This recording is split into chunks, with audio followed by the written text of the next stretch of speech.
All right, y'all. Welcome to All Politics are Local, America's number one political hip hop radio talk show. Y'all know if it's Friday, y'all know it's time for All Politics are Local.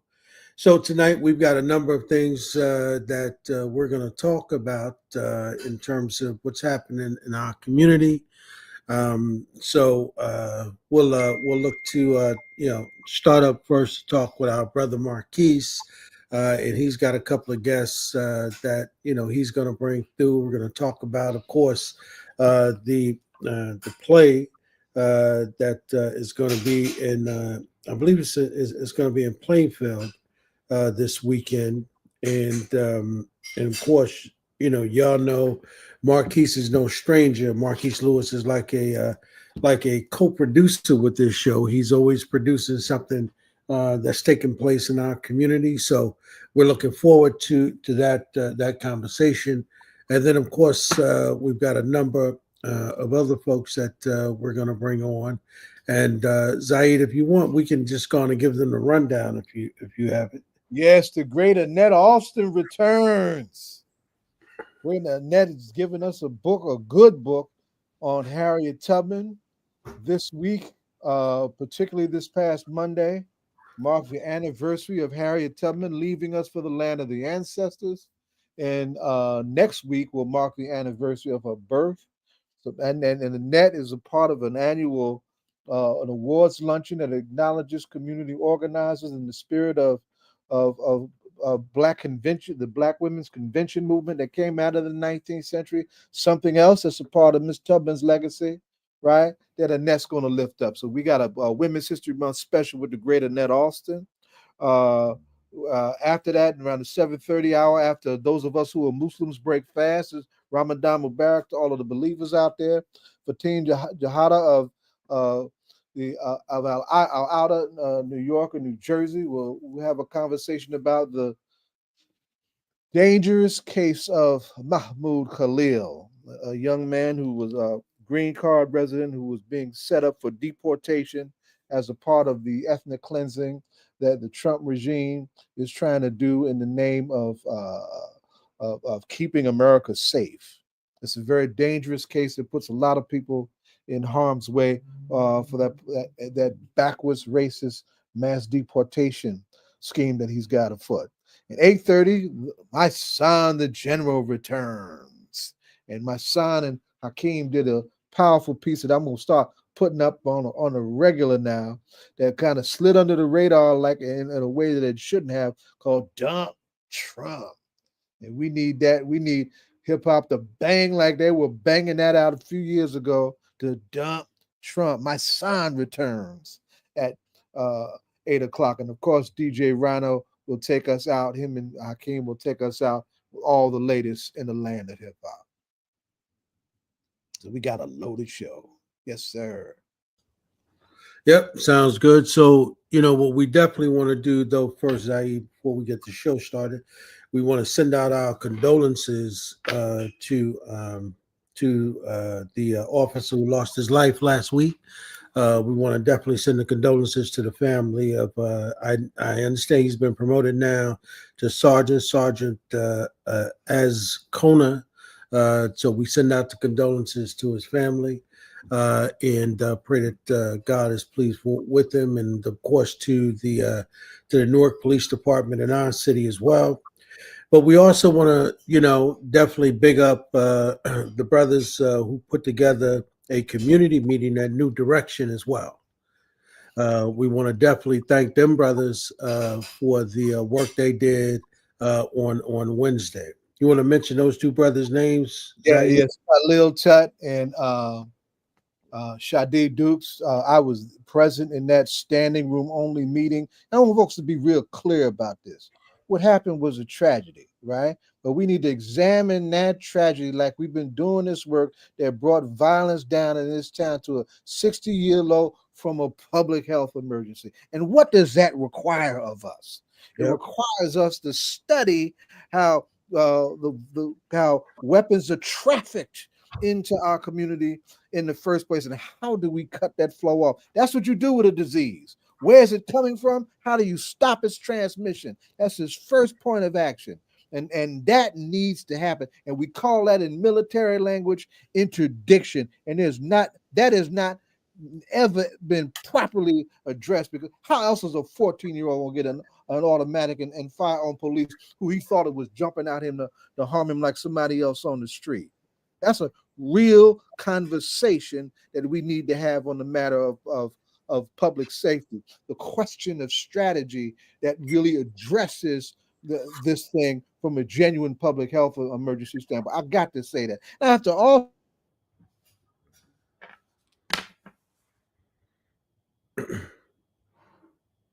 I think you froze. But understand your point as it relates to that level of violence being dealt with from a public health emergency. So we want to make sure that we obviously are paying attention. You froze, Zayid, on the end of that. yeah, I don't know why that's happened. Never had this trouble until last week, Yeah. right? But no, our troops in the street, our peacemakers, have been doubling down on this. That's in a community where the work is not strong. It's an area that needs help, and it's work that needs resources. For all the good that we have done, whenever we lose somebody to violence, like right there, it's a serious tragedy, and it should be treated as such. So all sides were harmed, but this 14-year-old young man, his life is basically done.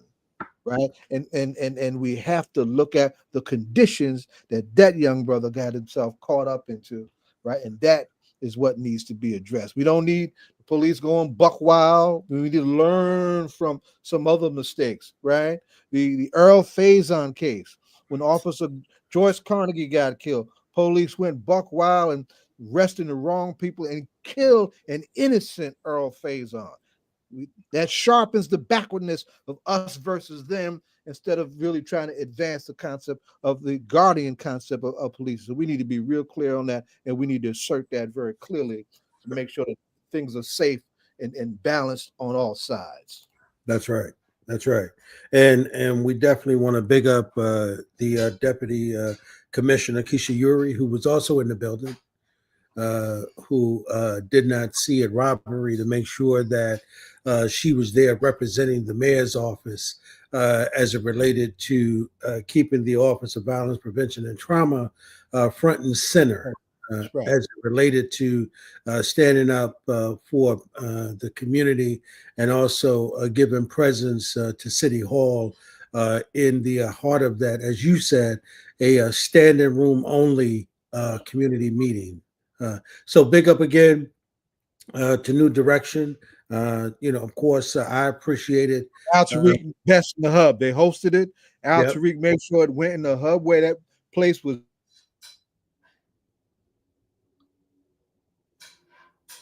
He was talking about Al Tariq, who hosted that event in a local community organization, and we want to thank him for that because he let the meeting just take its natural course.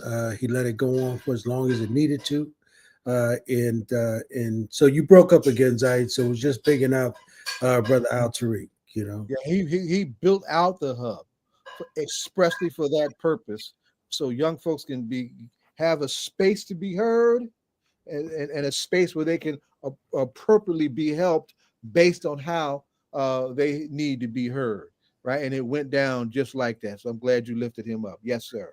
So we'll come back at some point in the show tonight, Zayid, and we'll just give some points, some of the things that came out in that meeting, because some of the young people did ask us to carry some ideas forward for them in the marketplace of ideas. So we'll talk a little bit about that a little later, but we want to get started and welcome Marques to the show and have Marques introduce his guest to us as we began to talk about the play that's going to take place in Plainfield this weekend. Also, we'll introduce his guest tonight as well, who's going to be standing in, as I understand, for the principal the local school down in Plainfield. So, Marques, if you're there, we'd like to try and get that introduction. If not, we'll ask the sister to go ahead and introduce herself to us. How you doing, my sister? We don't see. Hi, can you guys see me? We Yeah. see you. We hear you, Denise. Yes, excellent. Well, I'm sending greetings and blessings from Plainfield Public Schools on behalf of our Superintendent Rashon K. Hassan. I'm standing in his place this evening, so I'm really happy to be here this evening. So thank you for the invite, and I'm really excited to talk about this topic. That Plainfield Public Schools is working hard to combat bullying in the school environment, in the school setting. And we are just taking an approach of having a zero tolerance for bullying. Exactly. Where's Plainfield? Is that a local Plainfield high school down in Plainfield? Is at the high school, Park Avenue, Plainfield. That's my Yes, hometown. the play that's not cool is going to the play is going to take place at Plainfield High School Auditorium on March the 22nd. Doors open at 5:15 and the play starts at 6 p.m. The play is actually free. The superintendent saw a great investment in our community for the community, the students, the parents to be involved in this anti-bullying play. So the tickets are free. The flyer, all you have to do is scan the QR code, and you are able to come to the play free. So that evening, we also have a Q&A where kids are allowed to ask questions about bullying. In fact, we identified about 40 kids that were either targeted or have been bullied or have been identified as aggressors. And we personally invited them to come out to this place. Because the one thing that our district supports is our district initiatives of walking in my shoes, having empathy for someone else, having acceptance for someone else that may not look like you, may not be like you. So what does that look like? That means that we all have to coexist. And so, well, before we do that, now, what's the name of the school and what's the address again? Just tell me that. The name of the school is Plainfield High School. Yeah, Plainfield High School, Plainfield Public Schools. We're located at 950 Park Avenue, and the play is March the 22nd, and the doors open at 5:15, and tickets are free. So, as I said before, the superintendent wanted to invest in our community. He didn't want to have any barriers for our kids not to come to this play, or our community, or our families. Eh, eh, can you put that QR code or the flyer in the chat so we can post it on the stream so that people can go to our Facebook page or either our IG page and scan that as well. Okay, Um, I will. Unfortunately, I'm like sitting in the car, and when so you get a chance, when you get yeah, a when I chance, get a chance, yes, sir, I will. I'll make sure that yeah, I upload that into the chat. yeah, before the night is over, and we'll post it for you. Yes, sir, Now, you got it. so one of the things that as that occurs in our community is, and Marquise has been on a couple of times, and of course, we got the same issue here in Newark. But that is a real issue in our community, right? Yes. Bullying. And that, like we all know, that a lot of young people, they end up joining gangs for protection, right? Because they're being bullied by other children. The real question, I think, for me comes down to is you know the play is one part. I think it's doing a tremendous job, but how do we as adults, because Zayid and I had attended a community meeting last night, on Wednesday night, and we were listening to some young people, and they were saying various reasons why they felt they had to walk around carrying firearms and I've weapons. been there. I've done that. Yeah. Hmm. So, the question is how do we as an adult today, right? How do we combat that? And that's a community issue, as you stated. I think the one thing that we have to take the approach of that all of our kids belong to us. It doesn't belong just to the neighbors, someone down the street. It belongs to all of us, and we all have to have empathy and stand up and have a voice for our children. And if we see something, it's almost like that concept. That concept. If you see something, you got to say something, and you got to not be afraid to stand up for our children. The one thing that I have to, as the district anti-bullying coordinator for the district, the one thing I tell our anti-bullying specialist, listen, you cannot be afraid to stand up for our children, and make a decision about um, how to protect our children, and be able to tell our families, listen, we need to bring you in. We need to show you what it means, what bullying is, how it affects the children, how it affects our community, and what we can do to give you the skills to combat that. Yeah, that's that. I think that that's it, right? Because and I told Zay we'll talk a little bit more about the meeting he and I were part of on Wednesday. That's it, right? How do we make sure that our children, right, don't get lost and get criminalized, right? Because just and I was having this conversation with one of my brothers today about Muslims and W.E.B. Du Bois and this whole double consciousness, and how black people are back in the 60s and 70s, when Islam was trying to figure out who they were in their own consciousness. So if we were trying to do that, and we're now the 50 and 60-year-olds in the community, we're the adults. I Yes. mean, as these kids are trying to figure out who they are, right?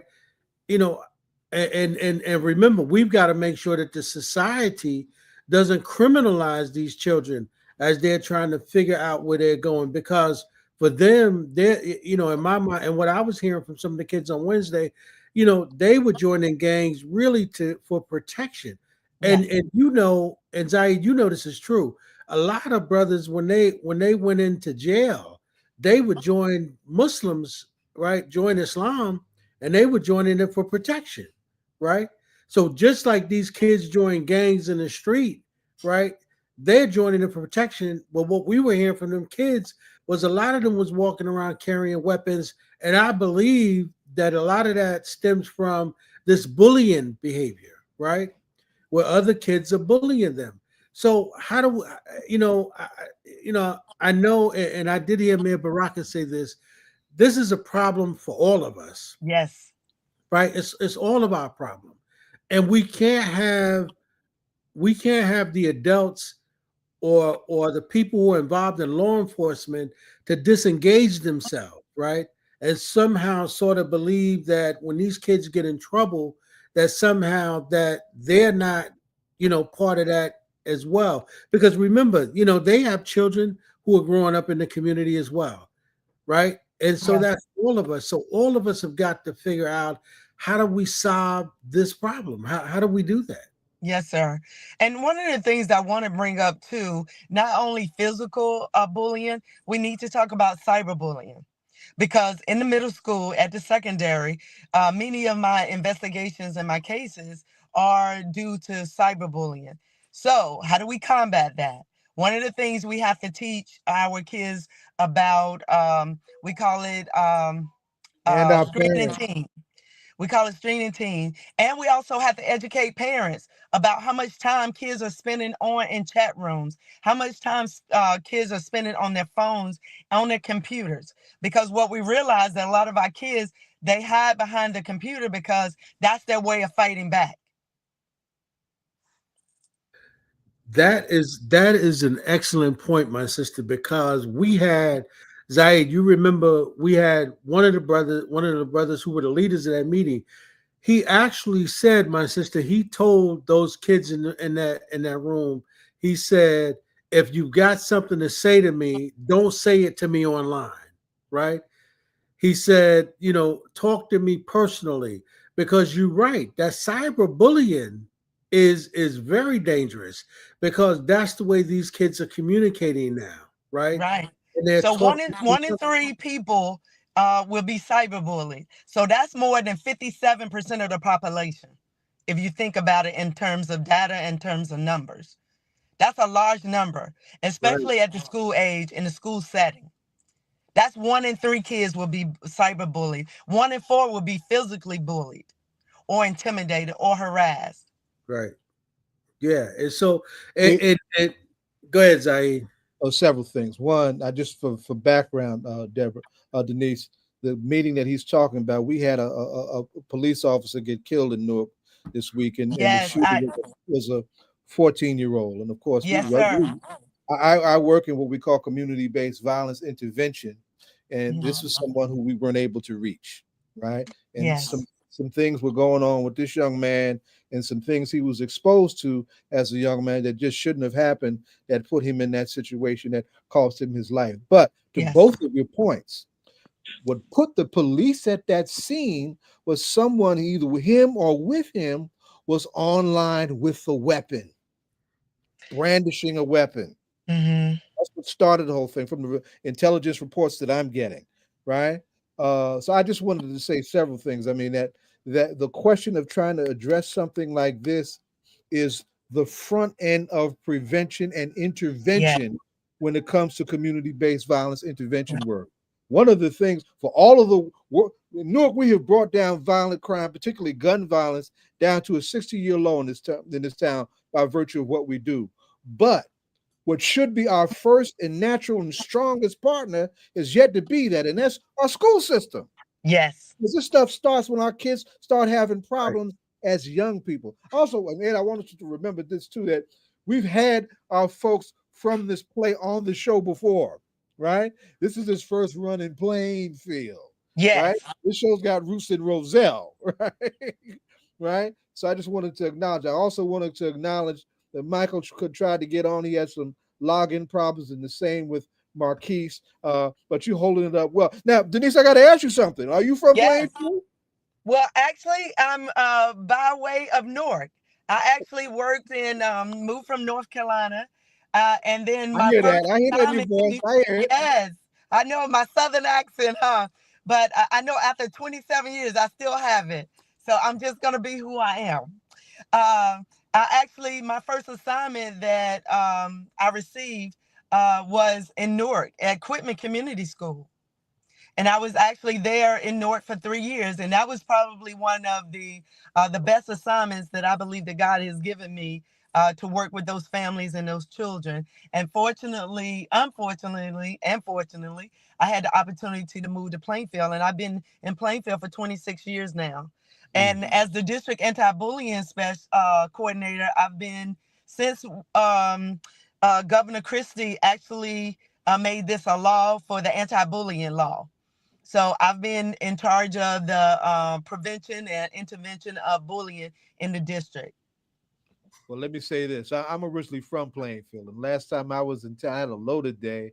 I had to bury Ye- one of my teammates. I'm an old boxer, and he was one of our legends, great Albert Mills. Yes, we And, love Albert. yeah, Yes, that was my teammate. He used to beat yes, my behind sir. every day. I was his sparring partner for 4 years. Absolutely. Oh, we love him. Yes, he's always in our prayers and his family as But that well. same night, I One was on one Park of the things Avenue at the library. It's yes, the first time I had been in that library in better than 3 decades. it's beautiful, isn't it? Yes, and the library treated the great Willa Cofield to a book signing for her book. So I'm Yeah, it's glad to see beautiful. energy like yours moving into Plainfield, because for a long time, Plainfield and Newark, we've had that energy moving out of our town instead of moving into our town. Yes, So sir. I'm Plainfield's not supposed to going be happy. anywhere. I'm invested. My kids are invested. 26 years, yeah. Yeah, I'm invested. My heart is invested. This is where I know that I'm meant to be. And one I of the was things on I the want to also go ahead. bring up restorative practices. Yeah. That's one of the things that we also instill and trying to enhance in our children. Okay, you made a mistake. How do we make sure that this mistake doesn't happen again? And we call that restorative practice, where we have groups and where we have kids to try to figure out what went wrong, how it went wrong, and how to solve it for themselves. Because the one thing that we do know, that we're not going to always be there with you. So we have to give our kids the tools and the resources to be able to handle situations on their own. Yeah, particularly kids who have some real problems. We have a Yes. saying in the work that we do that hurt people, heal people, heal people. Right? Yes, And yes, some of our yes. kids are hurting, and it's that the anguish and that pain and their needs not being Mhm. addressed that puts them on the path to violence and the harm and to creating harm.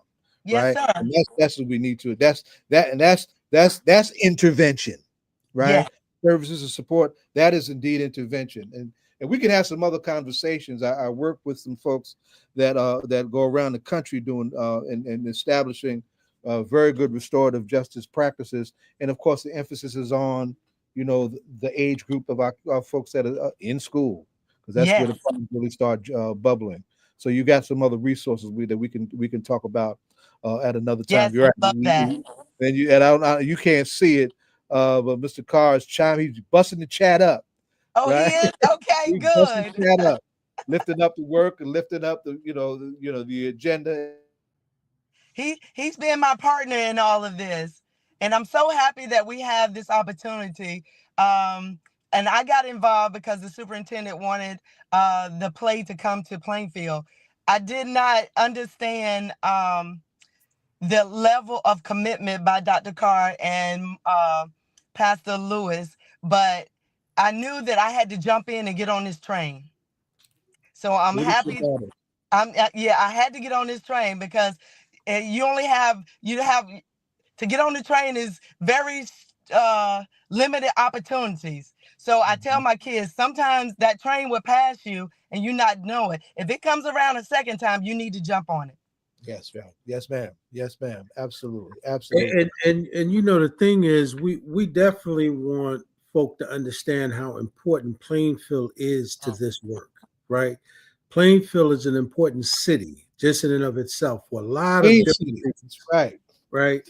And having them be a part in helping these young people is really important, right? Yeah. Because what folks don't understand is that when Minister Farrakhan decided to rebuild the Nation of Islam, he didn't come to Newark, right? He went to Plainfield to do it Yes. because he understood the strength, the blackness, the resilientness that exists in Plainfield, and that the Plainfield represented a laboratory, if you will, to be able to go there to develop the work and then take that to the world. So having you, my sister, involved in this as a district anti-bullying, especially, I'm telling you, we need to duplicate that, right? Those Yes. positions need to be duplicated everywhere, particularly with their black mayors, right? Yes. Because Well, that let's is, go. I'm ready for it. Let's yeah. do it. So we definitely need to take what you're doing and then take that forward, right? And especially in our network. So we're gonna look to build with you on that. Yes. We also have a very strong supporter, partner, and friend and colleague in Principal Baruti Kathele. Yep. Yes. You know And Baruti. actually was in Plainfield at one time. Yes, he was. Yes, he Yes, was. I was here. Yes. Yeah, That was a great loss to us. yes. Well, he's going around the country now trying to teach teachers how to teach our. Yes. And particularly children of color and males. Yep, and so he's normally chiming in, so you can believe Brother Kafele will definitely go back and view the show and know that when we call on you, we'll call on him. We'll look out for Brother Michael Carr to bring him into that conversation, and then just hopefully we can just call and organize a meeting because I'm telling you, if we're going to be successful at helping these young people, we're going to need people with your skills, right? Yes, And we're sir. going to need because we, no longer can we act like this doesn't matter, right? This Yes. does matter. It And, matters. and if we all are trying to figure out how we're going to help these young people, we've got to, y'all remember when we were coming up, there was a saying that said, don't talk about it, be about it. Be about it. That's right. So we got to be about it, right? Yes, Just sir. listen. And you know, ain't nobody really gonna help us but us, right? Yes. As my brother Dr. Smalls used to always say, you know, we busy talking about everybody else, but we've got to start talking about us and our children first, right? Yes. And yes, And sir. we've got to be able to help them. Yes. And I think And the that one that thing, I don't know if you knew of an educator named Lorraine Monroe out of New York. She was an educator for a long time. She wrote a book. She said, "We're servants to the people that we lead." yo, wow. That's Say right. that So again. Well, that's been instilled with me since I actually started my educational work in Newark. And I remember that she came to a conference, and when she said that, something resonated in my heart. Like, yes, we. How can you lead if you're not going to be a servant to the people that you're leading? Yeah, yeah, say So that yeah, I one more stand time. on those. I Say stand on her that one more shoulders. time. Say the name one more time. That's what we call that a mic drop. Lorraine Monroe. Say it again. Lorraine Monroe, And what was the the quote? educator out of Newark, out of New York. And what was the quote again? We are serving to the people that we lead. Yes, ma'am. yeah, With yeah. that back. That's real. You That's know a what I real mean? thing. Yeah, yeah. And you know, one of the things that Zayid and I kept hearing in that meeting on Wednesday was is that them brothers had led with they told them kids, we love y'all. And for Yes, some of them kids, they probably never even heard that from adults, right? yes. You know, Well, and to, we all know that our kids can come with trauma. yeah, So how do yeah, we how do we combat that? How do we change that? Because you experienced this at an early age. How can we change that? How can we change the trajectory of your life as you go forward to make yeah, sure that you are a productive citizen in the world and that you don't hurt others? yeah, It. yeah, That's it. There's a backside of this too that we need to not miss. Is that one of our troubles that we do not talk about enough? Also, is the whole question of suicide. Right? Black That's a suicide is on the rise. It's on the rise, particularly with young black men, young black boys. Right? yeah. And if that old saying years ago that we had when I was a young man back in the 60s and the 70s is that, our black people don't do that kind of stuff. Well, things have changed, and there's some Well, real hurt, hurt. challenges coming at our kids' mental health, and Pain sometimes is they do, pain. right? And can it be rooted in abuse, just like this? Yes. Trauma, abuse, acceptance, not being accepted, not having a belonging, not having empathy for other people, all of those things. yep. That's Well, we my gotta get. sister, if you would repeat that one more time, where it's going to be, what time, and Yes, definitely sir. when you get an opportunity, I got family in Plainfield, so you know if you could definitely put that in so that you know they can scan it, and we try to make sure that that our family is aware of this that's coming, Yes, and try sir. to get this word out as much as we can to the community. My pleasure. Plainfield High School, March the 22nd, 5:15 p.m. The doors open. Plainfield Auditorium tickets are free. We are invested in helping our kids and our families and our community for anti-bullying. So come out and just see a great play of acceptance, empathy, how to belong, and how to make a difference in your community. And I just want to thank Dr. Carr again. Thank you for this platform to talk about this issue because this is a very serious issue in our community. And Pastor Lewis, it has been a pleasure working with the two of those as teammates and just trying to push and move forward. And as our superintendent, our job is to move forward. We say, Well, let me say this. This will not be the last time, my sister, we call on you. I'm telling you, we need to duplicate your position with every black high school in this country, right? yes, Because I believe what you're doing, right, can help prevent these young men, right, from joining young men and young women from joining these gangs by helping them ID whatever issues they're dealing with and then help them find ways to be able to de-escalate that level of violence. Yeah. Because what I saw in that room on Wednesday, you know, and my wife and I talked about it. There's a lot of hurt young people, right? Hurt. And you know, and they need to be able to deal with that, but they Yeah. need people to be able to help them, you know, and I think they need, and I heard this. I don't know if Zayid fully heard it, but what I heard was is that them young people said they wanted to hear from people, right, who could listen to them, then take what they said and then take it to the other people, right, who can do Yes. something about it. Because remember, there's a whole nother group of people that aren't even listening to these kids, right? Yes. All they want to do is just police them, right? Yeah. They don't want to listen to them. They don't want to figure out how to help them. They want to police them, lock them up, and throw away the key. But there's And what? there's Yeah. another direction that I Right. think we need to go in, and I think it needs to come from those of us who love these kids. Yes. And I think you made a really good point. One of the things that we're doing in Plainfield, we have a partnership with the police department. So they get to know our kids. They get to see their faces. We have SROs in the school, unfortunately, but they're there. But they also have an opportunity to talk about, cyberbullying. They come in and do classes and workshops with our kids about what it is to be on the street. And how that can change the trajectory of your life if you get involved in, as you said, and into gangs and what that means. So how do Yeah, we prevent you from doing that? How do we give you something? Do we increase our after school program? Do we increase our enrichment program? Do we open up our our YMCAs to our kids just to come in and hang out and to have conversations about what's going on at home, what's happening in their community? And have a support, as you said, and have that circle of friends to say, you know what? I might not have 20,000 friends, but I got 2 friends that I can count on each and every day. yeah, and that's important. And And that's that's important. important. So again, my sister, thank you so much for Thank coming you so on. much. I love And you we guys. appreciate it. Come out to Well, Plainfield, and I hope to have this conversation again with you.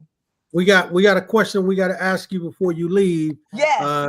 You know, because we are a political hip hop radio talk show. So that question is, you've never been here before. So we ask all of our guests, you know, what political hip hop song that you listen to that while you doing the work that might influence you, right?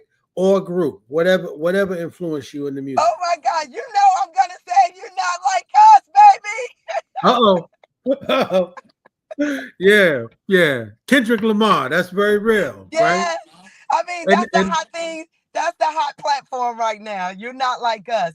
But I take it as an empowerment. You're not yeah, like us. We may have to do for ourselves because you might not understand us. that's You right. might not understand our woes. You might not understand our culture. You might not understand the things that we have to go through just to get where you are. That's right. So That's right. if I had to say that, that would be Lamar. Yes, that's Kendrick it. Lamar. You're not Yeah, like us, but you can be like us, and we yeah. can be like each other. Go ahead, Zayid. You want to say something before we Yeah, go? on the way out, because I just wanted to make a point. I heard her talking about the relationship with the police, but I also want her to, 2 things. There's 2 projects that we're intimately involved in here in Newark, in this area, that we want you to consider to also to help you. And that's, we have a campaign called Counselors Not Cops in School, where we actually advocate parents, community together to bring more services into the schools and take pressure off of the police and trying to minimize some of those contacts. The Yes. second is that to bring in what we call credible messages. You know, people who are knuckleheads like I was, right? Into those school conversations and whatnot, and to talk about their pain, their mistakes, the things that they did, and the healing that hurt that they had to go through to get themselves together, and to be, you know, a redemption song and story to help turn things in the other direction, help make better choices. Powerful. All right. Powerful. Thank you guys for letting me come this evening for this platform. Yeah. And I just want to spread love. Many blessings to all of you guys and the Newark community with what you're going through right now. And we are all in this together. Man, and Marques is listening too. Marques, send us the damn flyer so we can get it Send a out. flyer, Pastor Lewis. You guys have a great evening. Thank Thank you so much. I Yes, appreciate ma'am. you. All Yes, right. ma'am. Thank you. Bye-bye. The great Annette Alston has come. We on fire now. Look out, right? So much is going on, but this is Women's History. Yes. Mm-hmm. What's good, Annette Austin? What's going on? Good to see you. You know, It's great seeing you. It's great seeing you, and it's going to be great getting back into this great state of New Jersey tomorrow. okay. Great You were So state. just you were just Girl, here at the book signing for Larry. You know. yeah, so I'm going to be going back and forth regularly as book signings are happening and events are happening, and I'm constantly drawn back to Newark and New Jersey for various things. It's just, it's in my blood, it's in my system. I can't let it go. We gotta get you some frequent flyer miles like John, so you can come back and forth. I'll never get the kind of frequent flyer miles that Jonathan I has. know, It's, that dude, yeah, man. I don't know, he got. I mean, I have to get miles from him sometime. Like, give me some of the miles, brother. You know, right, what I mean? right. You know. So, Absolutely. Yeah, mine are but decreasing. So, just a couple of things very quickly. I want everybody to remember Hmm. Alston is one of our favorite writers, scholars, educators. Gave us an excellent book on Miss Tubman. And this past Monday was the anniversary of Miss Tubman's leaving us for the land of the ancestors. And next Yes. week is the anniversary of her birth, right? Yes. So we got to have Miss Tubman in this conversation. And you Hmm. particularly wanted to bring Miss Tubman into this conversation about another side of Miss Tubman's legacy. And that's as a community organizer. There was such Absolutely. thing. The 19th century produced two important convention movements. There Hmm. was the Negro Women's Convention movement, which you want to talk about, and then there was the National Convention movement that would be the forerunner, Ed, to what Amiri did in 1972, Yeah. mm, right? The okay. People's National Black Political Assembly in 1962 that had its antecedents in the 19th century, right? Right. Right. So come Absolutely. on, break it down for us, dear Queen. Come on, you got So, the tomorrow we are going to be. I'm going to be at the Essex County Civic Club luncheon, which this club has been doing this luncheon since 1953. It's the Crispus Attucks luncheon, and it's the Essex County Civic Club is actually the oldest club, Black women's club in the state of New Jersey, founded in 1910. So that makes it 115 years old. It's actually older than the state federation that we belong to, the State Federation of Colored Women's Clubs, which is part of the National Association of Colored Women's Clubs, which started in 1896. Now, the significance of this is how Harriet Tubman fits into this. Harriet Tubman was, we know about her history as an abolitionist, having freed over 80, close to 80 enslaved people, bringing them to their freedom, and then giving a framework, a map for at least 40 others to escape as well. And so we know about that history. We know about her history with this Civil War and her um, how she acted as not just a spy, but she actually coordinated the Combahee. Some people pronounce it that way. Some people pronounce it the Chumby River Raid, Umbahi. which basically freed more than 700 enslaved people. That's right. And many of them joined the Union forces. So there was a lot with that history, but then there's that afterwards, because you see, when someone is involved in the struggle, okay, it never stops, right? So now that we had gotten some level of freedom, right? Then there was Harriet Tubman saw a need for Black people that had been enslaved but were still suffering poverty, and trying to make their way in this in the society, in a country that really didn't want them there. So she, in addition to starting a home for people who were elderly and disabled, she also was an activist. She was active with the suffragist movement. So, and the Association of Colored National Association of Colored Women's Clubs, which was founded by, you'll remember the Ida B. Wells, and G. And my brain is like doing somersaults right now, but Harriet Tubman was part of that movement that came as a result of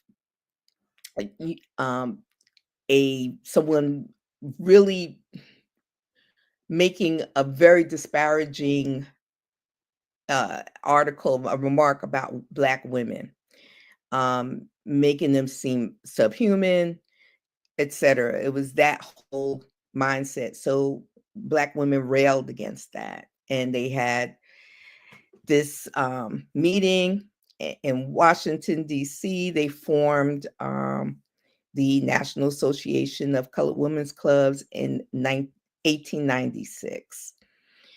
But Harriet Tubman was a part of that meeting that they had, actually, is upstate New York, and she was a part of that that coming together.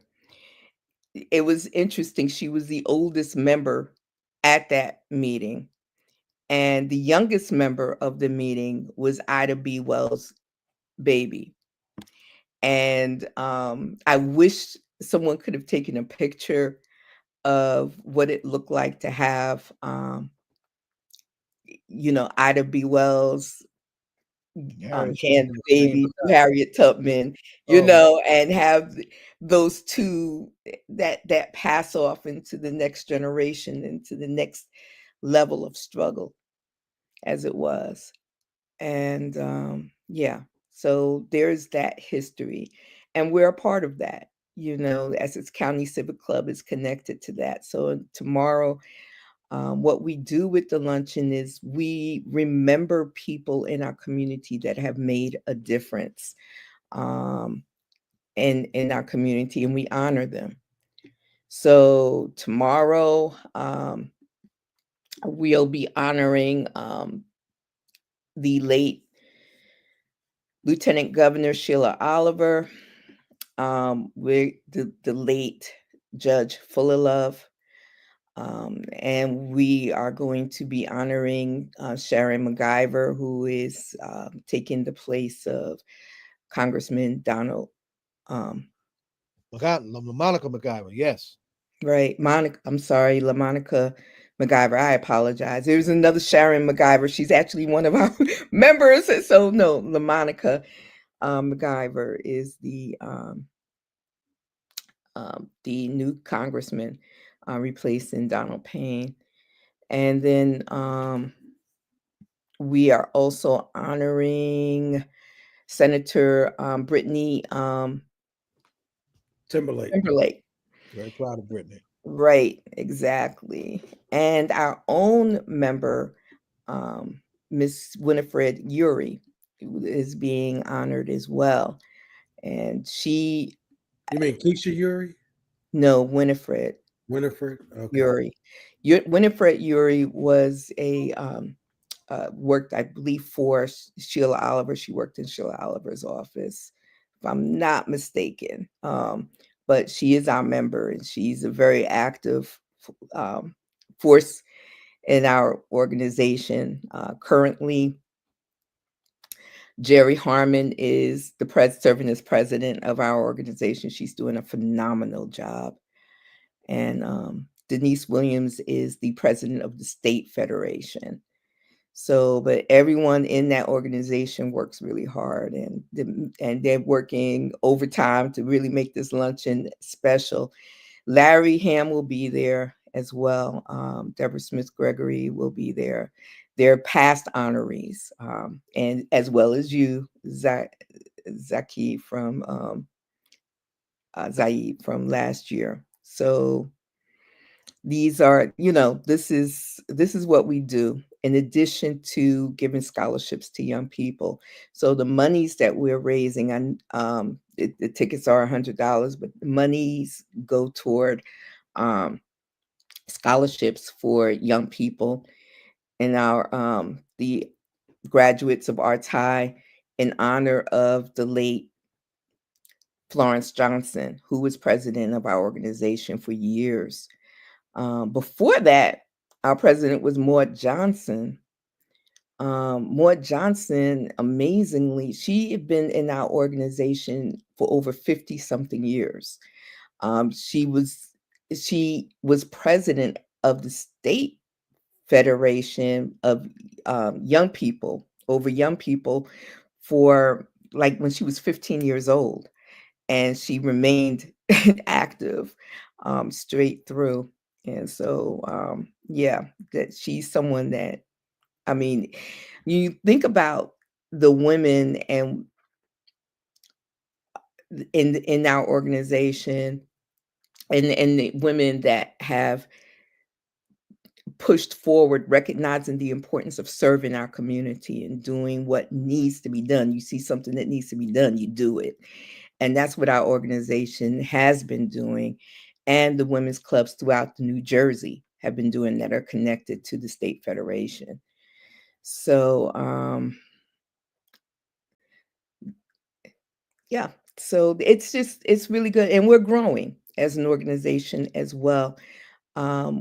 We have 2 members of our organization that are up in age, Ruth Mays and Bernice Mays. I think they're in their 90s, if I'm not mistaken. But they're some of the oldest members of our organization, of our federation, and now our club. They had started the Garnett Club, and they fused with our club in 2022. And now the MLK Club has also come together with us, and so we welcome them as well.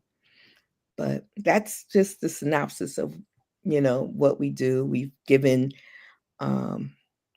do all kinds of service type activities in terms of helping with shelters, women in shelters. We get all kinds of things that they might need, sanitary needs and things like that. We get big collections, we get them to them. Thanksgiving, we do baskets, and we get blankets to infants and that are in the hospital. And there are a lot of things that we do regularly throughout where we see needs, toy drives, etc. So, yep, that's a little bit of what we do. What about young people, Annette? Is that uh, is that part of the organization actively trying to engage young women to join the organization? Absolutely. We are trying to do more in that respect. And that's one of the reasons too for these scholarships. We're hoping that many of these young people who have received scholarships will come back and serve with us. Portia Harris is one of those people as well. She was president of our association after Florence passed away. She took on the reins of president for a while as well, and she was a recipient of one of those scholarships. But we need to reach out to, more. We have to do more all across the board, to involve young people in all of our organizations, grassroots organizations, et cetera. We have to find a way to get young people to pick up the mantle and keep moving forward, because we need this more than ever now. Our people are, as Musk and Trump dismantle those things that we fought so far hard for in terms of protections, the uh, the type of net that would catch us, so that we weren't falling, or these are the kind of things that basically are being destroyed right now. Um, the Department of Education, which provides grants, Pell grants, and that basically monitors and makes sure that public school systems are getting what they need. Our children are getting what they need. That there's preschool, and that prepares them so they're not behind the 8 ball. I mean, these are the things that we have fought for years to get into place, and we finally have them in place. And now we're watching a demolition of sorts, to everything, consumer protections, et cetera. So organizations like the National Association of Colored Women's Clubs, Essex County Civic Club, we're actually we're in the position where we have to do more, and that includes bringing more young people, getting more young people involved, but it also includes creating pathways and creating opportunities where there aren't any, or there won't be any. So Yeah, we have to go over. that's absolutely important, Annette, because again, this meeting that Zayid and I went to on Wednesday at the hub. It was standing room only, and I was looking around, looking at all of the young people. I was looking at the young ladies, who just seemed to be disengaged in what was going on, and then they were saying that a lot of these young people didn't necessarily have proper, adult guidance at home, or didn't have safe places that they could go, or even adults that they knew, right? Right. Who could in turn help, perhaps give them the proper information about how to navigate their own lives. And so that's why I ask you that question, right? And as you said, all of our organizations have got to do more, particularly in this climate, right? Right. And that becomes important because I think what Mayor Baraka said last week at the press conference, when the young police officer who was killed in our community last weekend, it's all of our problem, Mhm. right? It's not just one group of people problem, right? So we got young people who are confused, or out of control, or don't know where to go to get help or get resources. And for most of us, right, most of us who have made it, right, either have had parents who helped us along the way, or we've had some adult or someone that we can pattern our lives after and say, hey man, that's who I want to be, or that's what I want to be. But somebody has to be willing to give you the information, or be willing to at least lead you there. And that's why if we have organizations like yours, particularly for young women, if they can volunteer with older women who have the knowledge, right? Because remember, the Bible says that young people are for war, and older people, right, are for counsel. We're supposed to be advising them, but we seem to be afraid to be able to open that door and do that for them. And what I was hearing from a lot of these young people, Zayid was there too. A lot of these young people don't want to be talked to; they really want to be listened to. Yeah. And we've got to find a way to listen to these We people. have to listen. We Yeah, do. Because how do you know how to help them if you don't listen to them? And you right. make assumptions on things that may not even be relevant or pertinent to that situation. So you have to listen.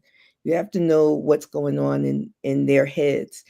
And you have to recognize too that, even I was thinking about this earlier. I mean, their thinking is different. They're wired differently, That's right. you know, and and and largely because of the information That's system, right. the information That's right. movement that's going on, social networking and all of that. It's just very different. I mean, I think about how we used to remember telephone numbers, of people that we were going to call and everything. And now you don't really have to remember telephone That's right. numbers.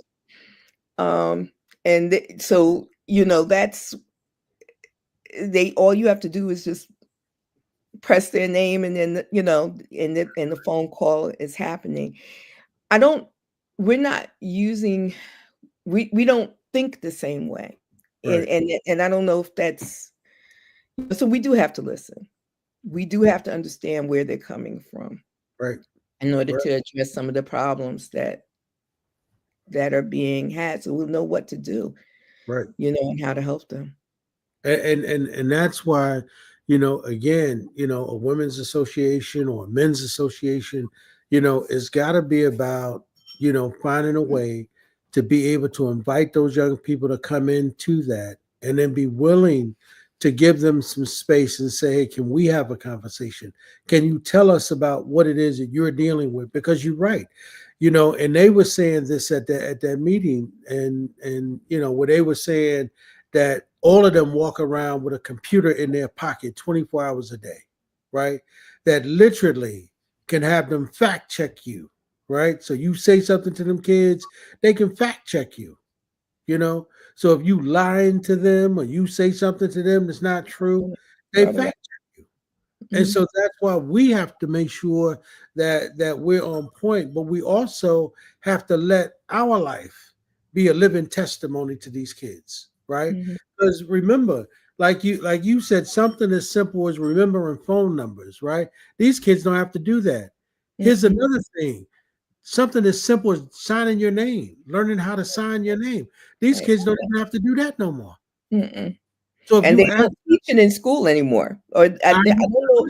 I think maybe they might have started back, but I know when I was teaching toward the end, I even wanted to spend some time with the kids after school, and they wanted to learn how to write cursive. They really did. But it was not encouraged by the administration at right, all.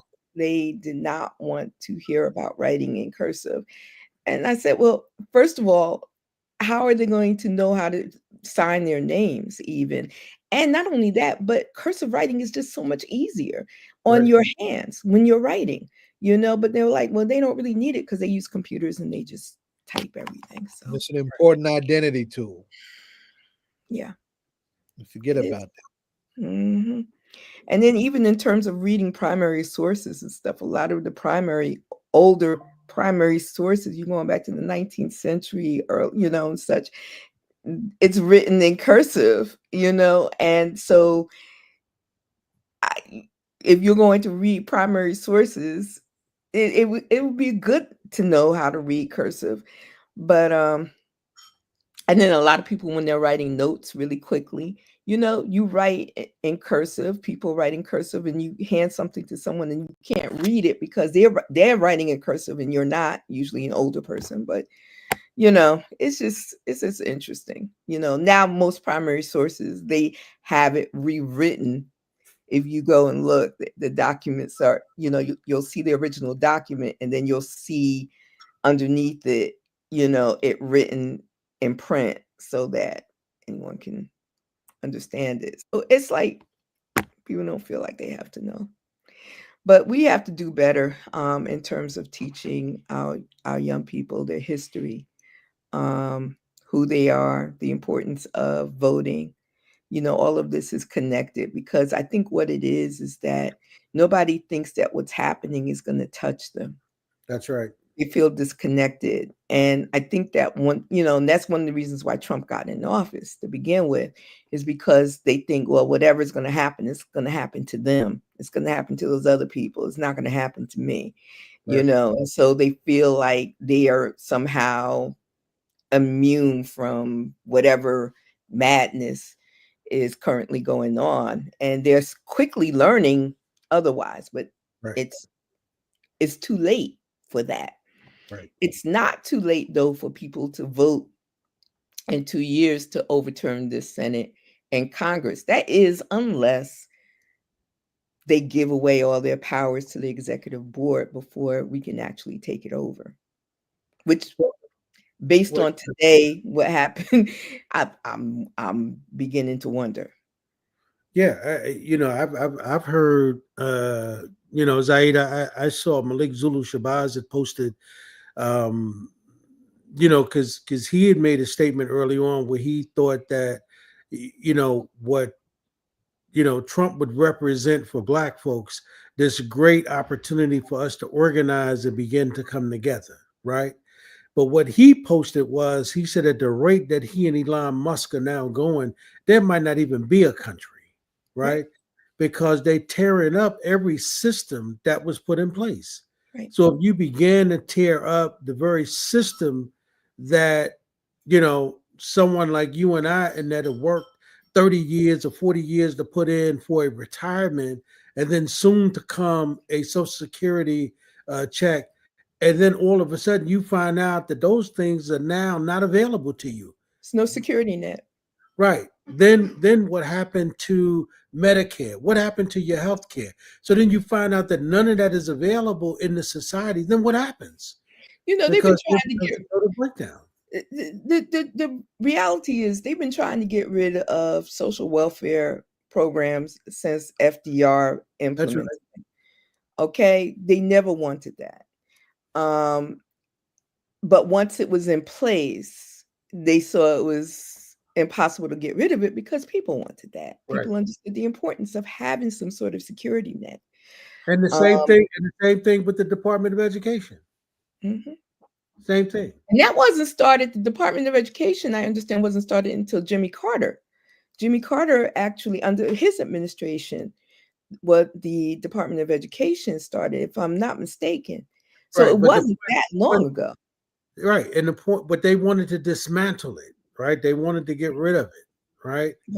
And the problem is how do you, it's an unfair advantage, right? So if you get rid of Pell Grants, right, you get rid of the opportunity to fund young people and families who cannot afford the education, especially at the current prices. You think about what it costs just to take, a credit, or just to take 3 or 4 credits, right? And if you can't get funding to do that, or you can't find a job that's going to allow you to work those hours and do the studying. I mean, those of us who've been to college and who were able to get grants or be able to get scholarships, we understand what that cost is, how much money that really requires. And so if they dismantled all of those agencies, right, under Trump and Elon Musk, where are people going to get the money from? Our young people do not understand how bad things can get. Yeah. Because they're used to getting it. They do not they don't know what it was like before Pell Grants. They don't know what it was like before, when people had to go to school and work at the same time to pay for school. I mean, or not be able to go to school because they couldn't save up enough money to go to school. They do not know what it's like to, and the reasons why so few of us were able to finish school before. It's just really sad. It's scary. We're in a very scary time, but we've been here before, and it's been a long time. But we're going to have to go back to our roots, and we're going to have to come together, and we're going to have to be there for each other. We're going to have to create support systems where there will be none. We're going to have to create our own. Well, one would hope, that we would do that, right? Because I mean, I think that we know the history, we know we can do it. But the question is, somebody was saying recently, I think I saw a preacher was saying that, I think he was saying the flesh, the spirit was willing, but the flesh was weak, right? Mhm. We know what we need to do in our spirit, but for some reason we're just lagging. It's just like voting, right? We Mhm. know we needed to get out there and vote, right? In mass numbers, but we didn't do it. Mhm. And now what we're doing is we're reaping the repercussions of that, because this Donald Trump that's on deck now is not like the Donald Trump that was here the first time. I tried to tell people that. I Yeah, remember having conversations with some people that looked like us who really didn't get it. yeah, And I tried to tell them, they were like, well, we survived 4 years. We survived 4 years of Trump before. And I said, this is not the same. it's not the same guy. I said, this is not the same. This is Trump 2.0 with no guardrails. None. Guardrails for. There are no guardrails. Yeah, yeah, And people weren't understanding that. They were not getting it. yeah, They were looking at other stuff, the smoke screens and stuff, like, everybody's looking at other people and finding, and what Trump basically did was galvanize all the people that hate people, yeah. or hate That's something. interesting. Okay. And he galvanized them all together. All Yeah, right. And some of it crossed color lines. All right. LGBT, abortion, was big, especially in the Christian communities. So, as long as everybody's thinking, and all these people thinking, it's not us, it's somebody else. He's going after all of them. You right, know. right. And unfortunately, there are some people. I was listening to recently some black folks on Roland Martin's show, and they're Republicans, and they were talking about that some of their friends, and remember they voted for Trump, Mhm, but they were saying that some of their friends, even family members, right, mhm, have literally lost their jobs, right? mhm. Now, thank God And they're the ones who voted for Trump, right? voted for Trump. Yeah. Mhm, And they were saying that these folks were in total shock, right? Because they didn't expect that. mhm. It's not us, it's them. Even in in the Latino community, because they're very diverse. I mean, they are not, they are by no means a monolith. Th- and there are a lot of differences, and so you have some that felt like, well, Trump is going after all of those Latinos. Yeah, and not understanding that white people look at all Latinos the same. They're Latinos, they're brown. I don't care if you're Cuban brown or South American brown or Mexican brown. Is brown to them. Okay, you speak Spanish. Okay. And they're not. I don't think. I think maybe now they're starting to get it. Maybe, but I mean, I guess people have to learn the hard way. You know how you teach a kid not to touch a stove. You right, say, you know, it's hot, it's hot, and they're like, they want to test you, and it's like, it's not really hot, right, until they touch it, and then they're like, oh, it's hot. right. Well, So, for us so right now, they've touched it. They see it's hot.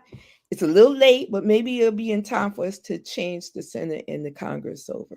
That's all I can hope well, for. I think the hope is that we we can wait that long, 2 years, right? because at the rate that things are going at that speed, right? You know, I posted something online with, you know, on our Facebook page, and I sent it to John and Bashir. And, you know, when Ronald Reagan was in office back in 78, he had talked about, right, the harm that tariffs could do, right? And that it was tariffs that had actually caused the depression in the 30s, he said. And that if we're not careful, right? He said this in 1978. And I don't think Donald Trump or the people that are with Donald Trump understand what's happening. But he There's said no respect for history. right, absolutely. He said tariffs that are misplaced could actually lead to a depression. And this guy's talking about, oh, it's going to be some harm, it's going to be some hurt, it's going to be some pain, but it's not going to be that long. The country is going to incur harm and pain. There's some people that are already living on the edge. What are you talking about? They're not going to survive this, just like they didn't survive COVID. 300,000 of them. Right. Did not survive. If you take away very people who are dependent on medication to survive, you stop their Medicaid or you stop their Medicare, where they going to get money from to pay? They're not. They're going to die. Right. And basically, Trump does not care. I mean, this is coming from somebody who, his own nephew, who was in need of help. He told his nephew's son. He told his nephew, well, there's nothing you can do for him. Just let him die and move down to Florida. It's like, what kind of mentality is that? Right. You know, that would tell somebody to just let their son die, you know, and with no heart, you know, just let him die. He doesn't, you know, you're spending too much money on him. It's crazy. Right. These are the people. That's their mentality. That's his family. Yeah. Now, if that's his family, what do you think he thinks about us? You know, the citizens of this United States. He does not care. But that's why I said, you know, just like Brother Malik said, that's if we survive 2 years, right? Because I told Zayid this when we dropped him off the other night. You know, I heard Minister Farrakhan say one time, he said that, you know, if there's supermarkets that got food in it and you automatically start firing everybody, right? And they can't pay their rent, right? They can't go buy food, but there's a supermarket that's full of food, and you got a bunch of babies at home, right, that need to eat, and a mother and children. What do you think is going to happen in this country? What do you think is going to happen? The incarceration rate is going to go up. Right. The death rate is going to go up. It's going to be packed to the brim, and they're building more jails, so they don't care. They're more of them are going to be privatized, you know, because, you know, you always look out for the people with the money. Right, but this is the conversation that I'm saying has to be had on a real ground level with our people for them to understand how this is going to touch you, because you know most, and you got to remember in our community, and that most of our young people live with their grandmothers, right? That's who they're living with. That's who's taking care of them. Yeah. And so when your grandmother, who is in her 80s, approaching 90, right? Can't get medication. Right. You know, so if this guy that you either voted for, didn't want to go out and vote at all for, and now all of a sudden you figure out that him and some crazy guy from South Africa all automatically says, well, you know, there's too much fraud in Medicare, I got to cut it off. And let's not miss the fact that Elon Musk is from South Africa. Right. That he left South Africa when he was 18 years old. That's right. He is very much a white supremacist. He came with that mentality. Moved to Canada. He cares nothing of this country. That's right. In fact, if anything, he probably has some resentment for this country because we're part of the reason why apartheid ended. So if anything, there's a whole lot of resentment for this country. You have someone running things basically in this country that does not like this country, Right. and has some issues with this country. I mean, I don't care what he says. It's what he's showing, what he's clearly showing. That's facts. And the only reason why he has been given the power that he's been given because he gave Trump $300 million to get him elected. And ain't no telling what other illegal thing all of them tech bros that are with him did to all those other systems around the country in order for him to win in every state in this country. Right? If they're that brilliant technologically, ain't no telling what they may have done to those systems. We don't know that. Right. And there are people And that's something no one's talking about because Trump made such a thing of this with the 2020 election. We don't want to play by that playbook. Right. But there is that question out there. It's in the back of everyone's mind. Like, how did that happen? And are we ever going to have a fair election again? And the telltale really is going to be in this next congressional senatorial election coming up in less than a couple of years. Right. We got to do everything we can to get people out. Right. But the thing is, though, Annette, it would seem to us that say that if you got $300 million and you can control social media, right? And you can control all of these different systems, and you got to think about where's our people at, right? They on Facebook, they on IG, they on TikTok, right? So if you can play with the minds of our people, and remember, one of the things you come to learn as you grow spiritually, you realize that the battleground is in your mind. Right. That's where it is, right? So if you can do that, play that kind of technology to the point where our people don't even go out and vote, and you still tell them that there's a master plan called the 25-25 plan, and our people still don't go and don't recognize what's about to happen. And now you see it coming into full bloom, right? Mm-hmm. You see this and and then you talk about people who are revolutionary in terms of their own thinking. They begin to say that, well, maybe this is not going to cause our people to come together in the masses that we thought, because so many people are going to be hurt all at once. Because the truth is that, listen, I got family members who are in nursing homes. Right? I mean, can homeless people vote? Somebody asked that question legitimately on one of the talk shows I was watching. One white guy said, listen, he said, my wife and I are well off. He said, but we cannot afford to pay for the nursing home that our mother is in if he automatically cuts off Medicaid. So there's no way for us to do that. Right. So what do we do? Just let her die? What do we do? Trump would say yes. She's not serving any purpose. Yeah, let her die. I mean, that's the mentality. Of course. Right. That is the mentality. And then, like I said, I wanted to know too, can someone who is homeless vote? So I don't know, I think you have to have an address in order to vote, right? Am I right? So. Yeah. Yeah. So if you're homeless, and more people are going to be homeless, that means fewer people are going to be able to vote. We're going to have to come together. All of our organizations that we've fought so hard to build over the years.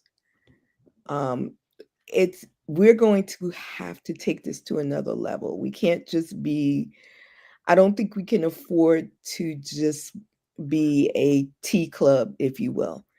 I'm not saying that the clubs are necessarily, but we're going to have to do a little more. We're going to have to probably take things to another level. because we're gonna have to do more than what we're already doing, and we're doing a lot. It's not that we're not doing, but we're doing a lot. But now we have to take this to a whole nother level. It's we still are going to give to the shelters and do the Thanksgiving baskets and the other things that we do, but I think now we're gonna have to figure out. We did a government brochure as an organization. Know your legislators, know who's in your government, your state and local government. And that was helpful. And that, those are things that we distributed and took to senior centers and different places and gave out event places and made sure people had those in their hands. But we're going to have to do more of that and then some. We're probably going to have to start having workshops. We're going to have regular, not just on Black History Month, we're going to have to start really teaching our history because it's not going to be taught the way it should be taught in the classrooms. So we're going to have to do more. We're going to have to strategize. I see Queen Mother Mako said we need to be radically exact and calculated. Strategy, then action. So we're going to have to come together. We're going to have to do some serious strategizing as a people, as in our clubs, our organizations, wherever we exist and wherever we're working. And if we don't belong to a club and if we don't belong to an organization, we need to join one that's doing something. We need to join one. Right. And then make sure, and because everyone can make a difference. Right. But we're not, but here's the thing though, Annette. I don't think we have time, right? I think we got to do it now, right? Yeah, we do. Yesterday. Yeah, we have to do it yesterday. Right. We got to do it yesterday because, just like these guys, and you got to remember, they don't just have the House and the Senate, right? These guys got the Supreme Court, right? So what we've got to be doing is that, listen, I was telling Zayid this recently, even when we were going through this in the 60s and the 70s, Amiri had actually something called community housing, right?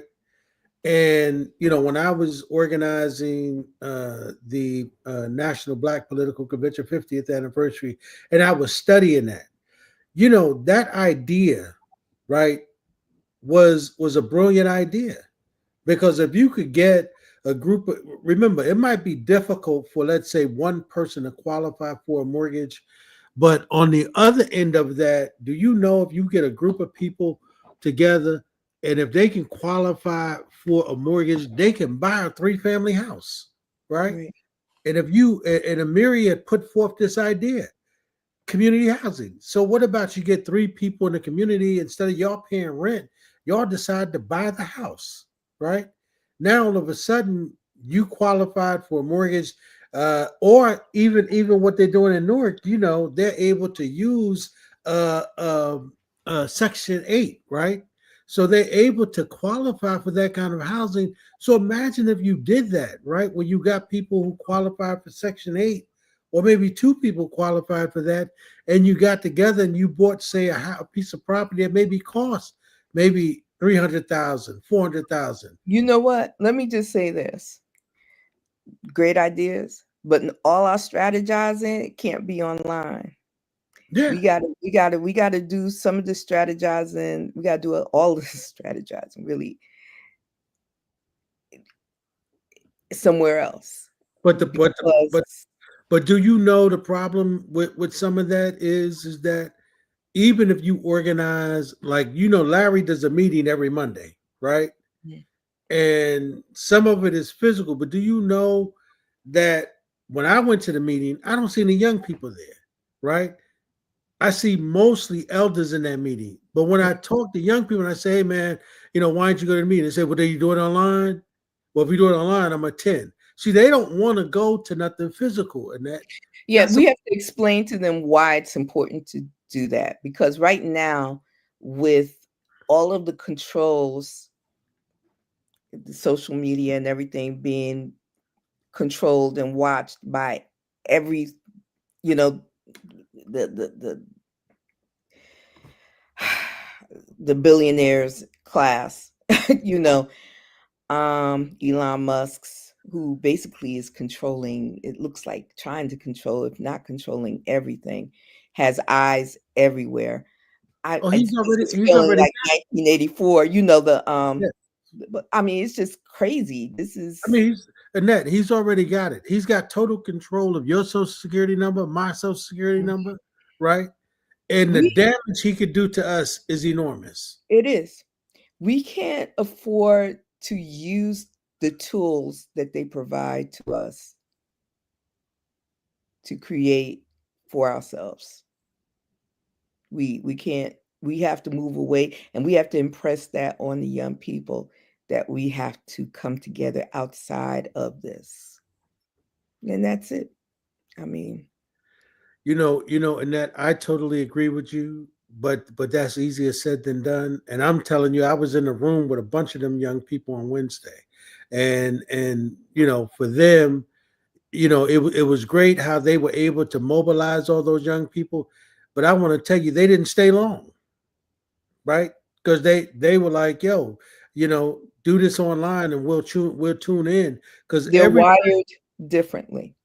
yeah, And I get it. They are wired differently. And that's right. the scary thing. Yeah. Because how do you reach someone to make them understand the importance of disconnecting from social media and not media letting your enemy platforms? know your every move, right?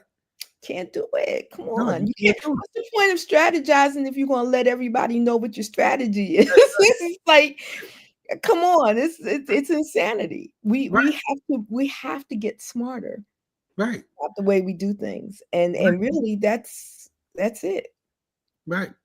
Yeah, so that they can cut you off at the knees, but trying to get them right to come together, because one of the things that Larry reminds of us of all the times, you know, he always says that one of the things he learned from Amiri was, and that's why he do it. He said Amiri said if you have an organization, all organizations meet at least once a week. That's what he said. That's why Larry does it, right? They See, that's can't a come lesson he home. learned, Yeah. right? Mm-hmm. And that's a lesson he learned. The Yeah. problem is that most black folk, trying to get us to meet every other week is a problem. Yeah. They say, "Oh no, we don't need to meet every other week. We'll We meet once meet a month." once a month. Once. You know what I'm saying? I mean, help me understand that, right? And so you could imagine trying to get young people to even come to a meeting and say to them, "Listen, we need to have this meeting privately. We need to have this meeting, this discussion just amongst ourselves. And then we need to discuss what our plan is going to be amongst ourselves. And we don't need to put it online." And I'm going to tell you, when you say that, Annette, we had a young brother in the meeting Zayid and I was in on Wednesday.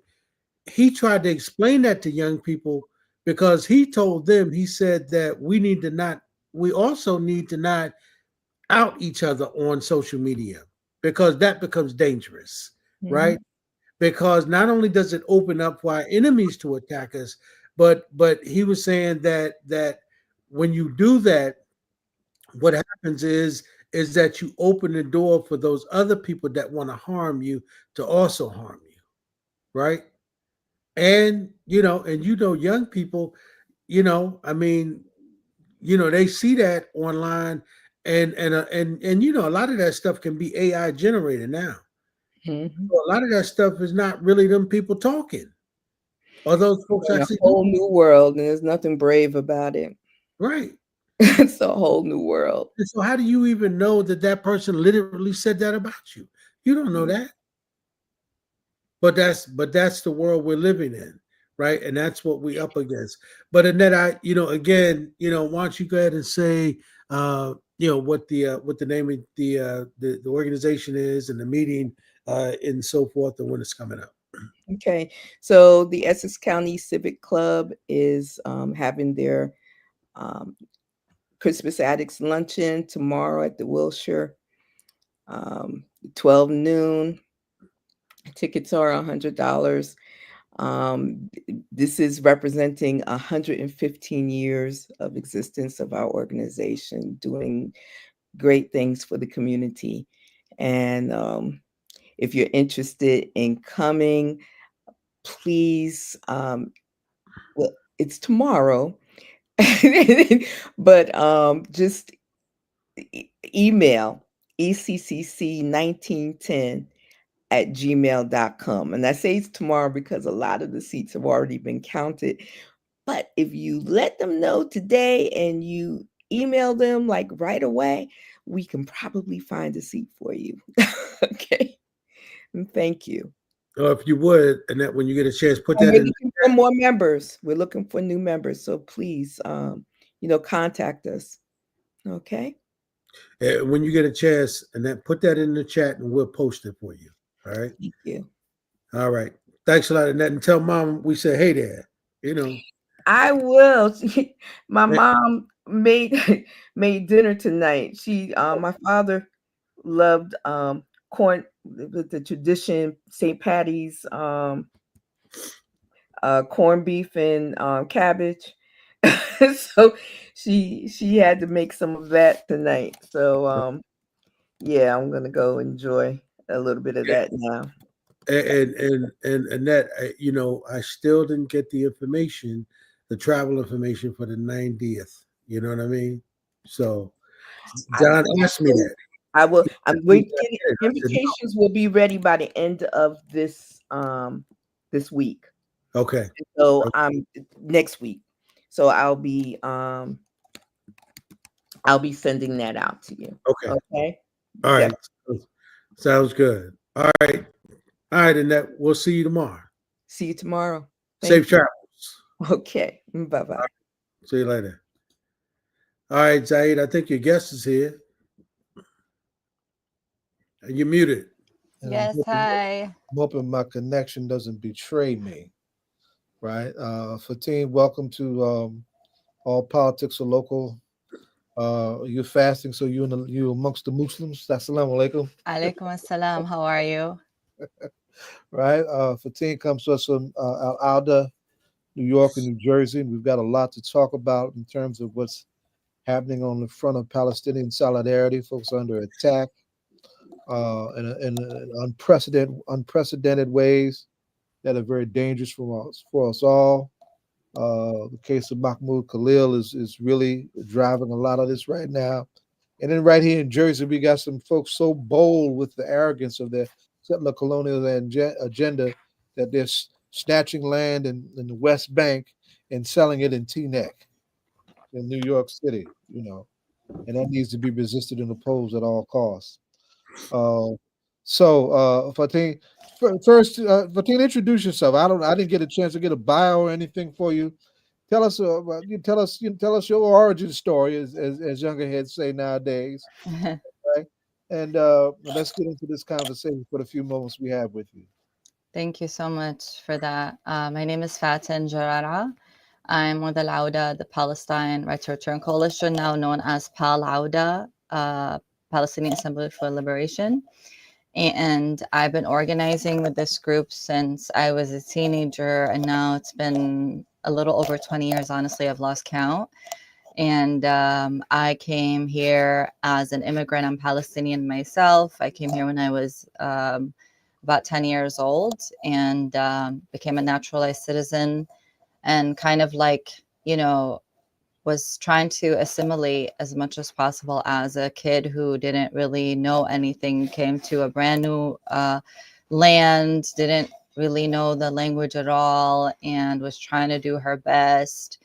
And a couple of years after I arrived to the States with my family, 9/11 happened. And I think that's really when it kind of awakened my identity, made me realize oh yeah, I am Palestinian, I am Muslim, I am Arab, and there's no escaping that. And I gotta wear that identity with pride because it is a very targeted identity, or the identities all in different ways are very targeted here in the United States. It's a hostile place for people like us. So that's generally my story, But more or less. let's unpack that. Mm. Where in Palestine are you from? How has the violence of this moment impacted on your family who is still there? Yes. Are you talking about 9/11 or the No, moment that we're I'm in? talking about right Yeah, of course. So my family's from the West Bank, a town near Nablus called Asir al-Shamaliya. And this moment, I mean, we can compare it to 9/11. 9/11 was really hard. And I was pretty conscious of how difficult it was, but perhaps not as much as adults were at the time. But this moment that we're living in now, especially right after October 7th, was just something else. The dehumanization of Palestinians, not only like were our, elected officials disregarding us and not even acknowledging us, they were completely demonizing us just for feeling pain, feeling grief for our people back home. And, I'm glad that people are using the word genocide to describe what is happening in Gaza, but we've always maintained that it was genocide all along. This was always, a very, always. right, this was a very direct genocide. This was a very, not so subtle genocide. But what is happening to the Palestinian people in Palestine is a slow genocide because, when I was younger and I came to the States, I couldn't even really just say that I was Palestinian without being faced with scrutiny. I remember people would say things like, "Oh, were you born there?" I was born in the Gulf. I wasn't born in Palestine, but my whole family's Palestinian. Most of my family still lives there. The lineage, as far as we can count, is from Palestine, and they would say things like, I've had people say, for example, like, "Oh, you must hate Jews."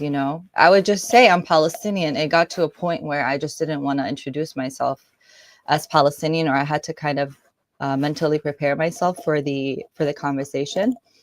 To which I would just decide, for example, I'm just going to say I'm from New York. I've been here long enough, I could just say that I'm from New York. I don't want to get into the conversation about Palestine. I've had people say like Palestinian or Palestine is a political statement.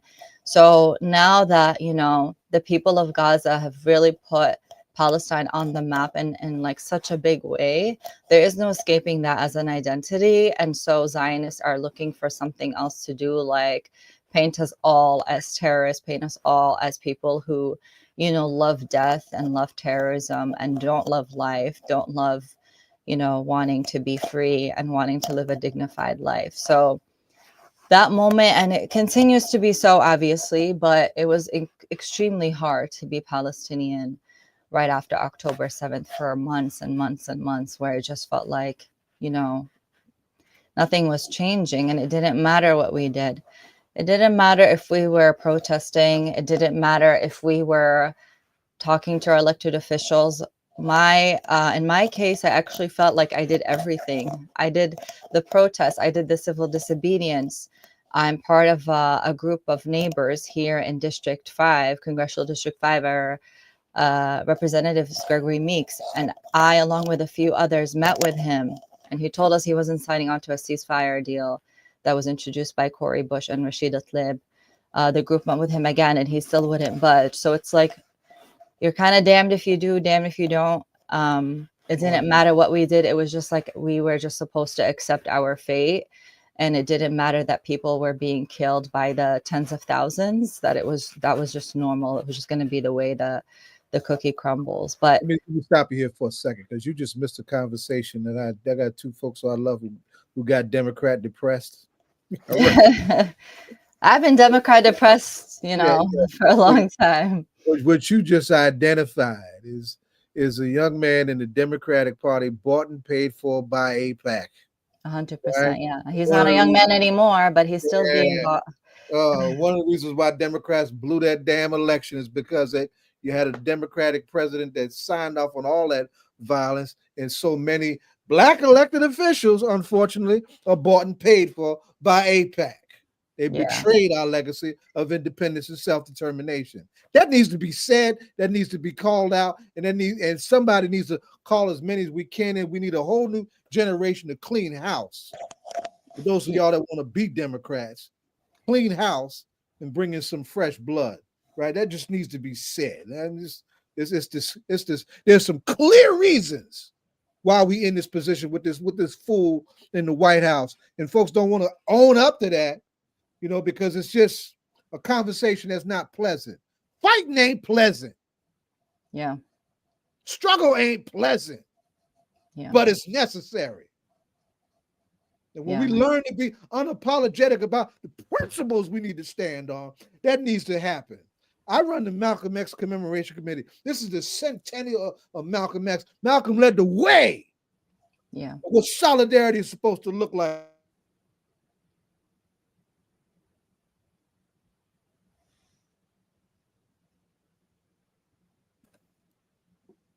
Up the yazoo by these lame Democrats that'll sell you out for chump change. So to your generation, we say keep turning it up, stay in the streets, bring the fire, and then do it unapologetically. We're going to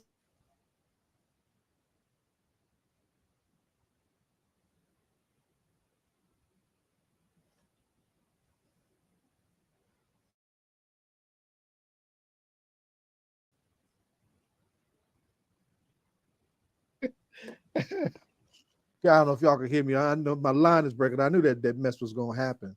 But let's jump forward now and just talk about what's really on the plate right now.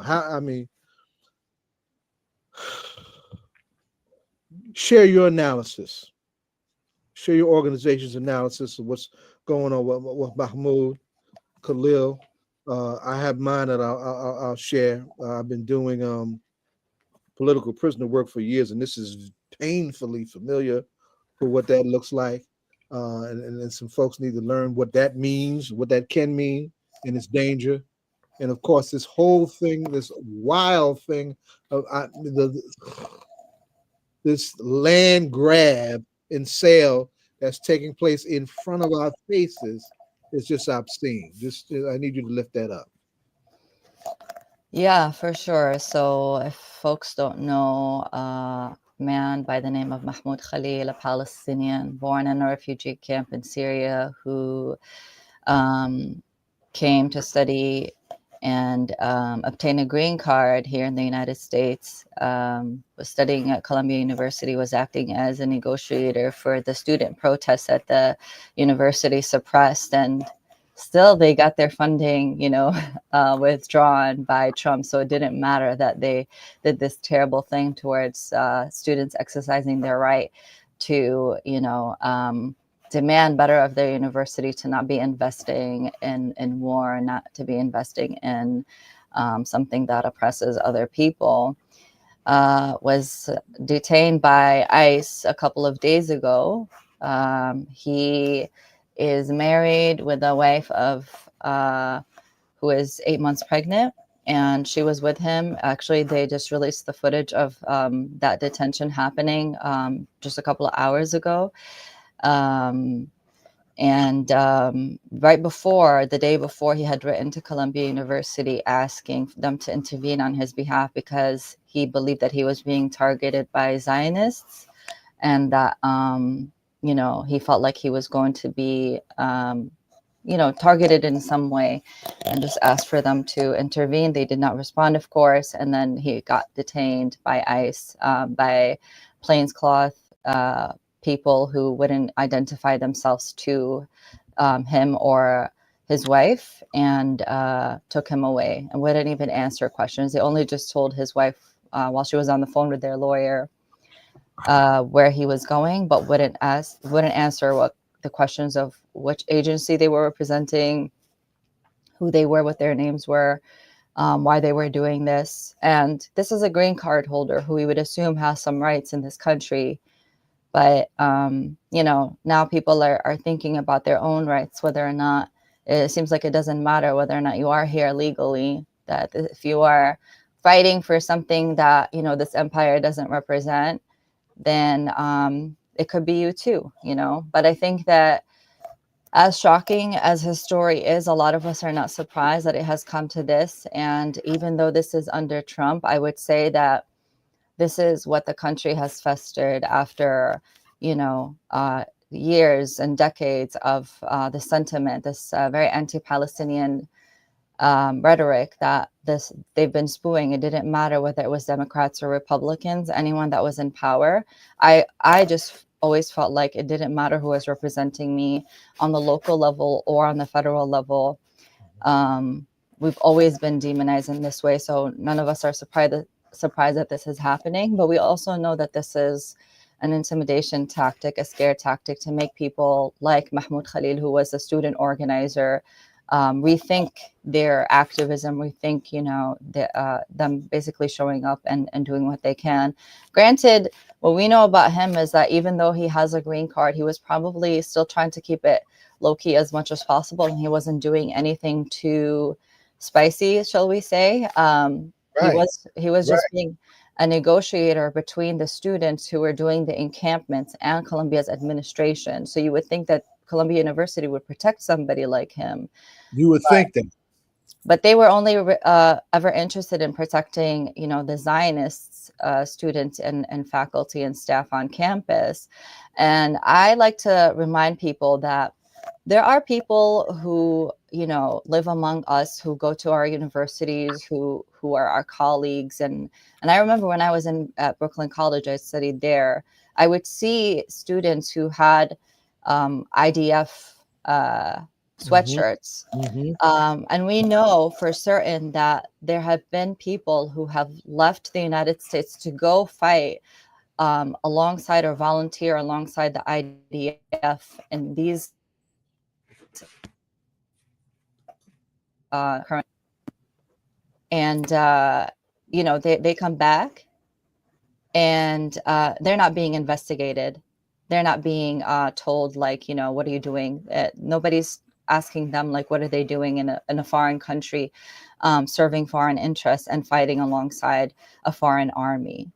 So we know that, like, what happened with Mahmoud Khalil is like a scare tactic, but we're hoping that people understand that for Palestinians, it doesn't matter what they try to do, that we will never be silent and we will never stop fighting for Palestine, because we really do believe that even if it is just about Palestine, it's never actually about Palestine. It appears to people that if I'm fighting for Palestine, if I'm protesting on a weekly basis, at least for Palestine, that I'm only doing it for my family, but I'm actually doing it for every one of us. Because if it's a cause like Palestine that should be so obvious to everybody, where there's a lot of links between Palestine and places like the Congo, places like Sudan, places like the Philippines, why is it that the Israeli government gets more than the entire country of Africa in foreign aid, for example?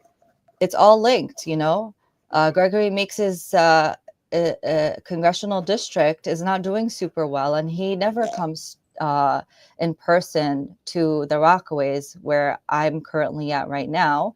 No one ever sees him there. The last town hall he had was a virtual one, and there were people that weren't asking specifically about Palestine, but they were asking him, like, can you actually come in person so we can talk to you about the issues that are affecting us?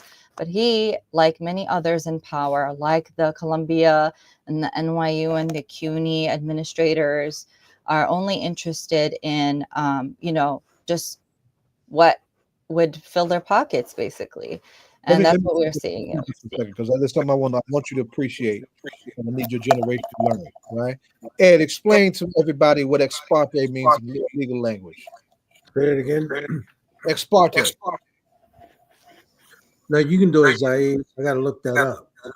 Oh, okay. Well, it's a tool that prosecutors use to railroad Panthers and other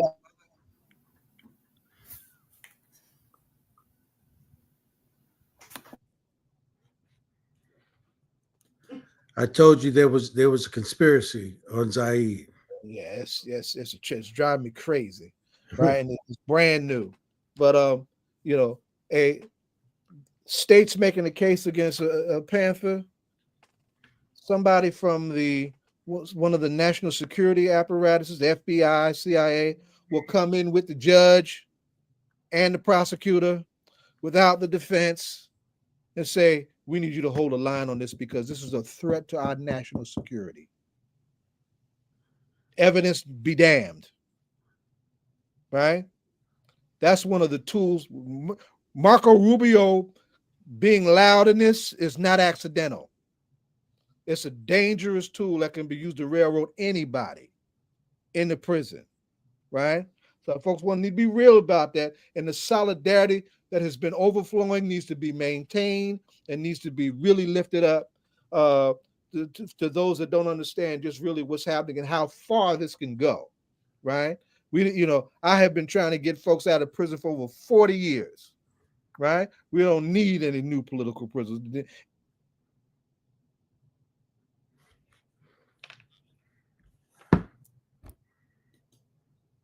Lord have mercy. This is my connection. Yeah, you froze again, Zayid, but And a very good part, a very important part of his explanation. Yeah, but I hope you got the gist of what I said, Fatin. I'm sorry. So because this, so let's as we wind up. Where is Al-Awda now in terms of next steps people need to take in solidarity with this young man? Got to get you back on this whole local question around this land grab. Yeah. We got our cultural ambassador getting ready to bust in, and he busting some real moves in the hip hop on the political front. Give us your outgoing takeaways that you need us to have. Yeah, so do what you can, because if it's Mahmoud Khalil, who is a law-abiding citizen, who actually, the White House said that he did not commit any crime.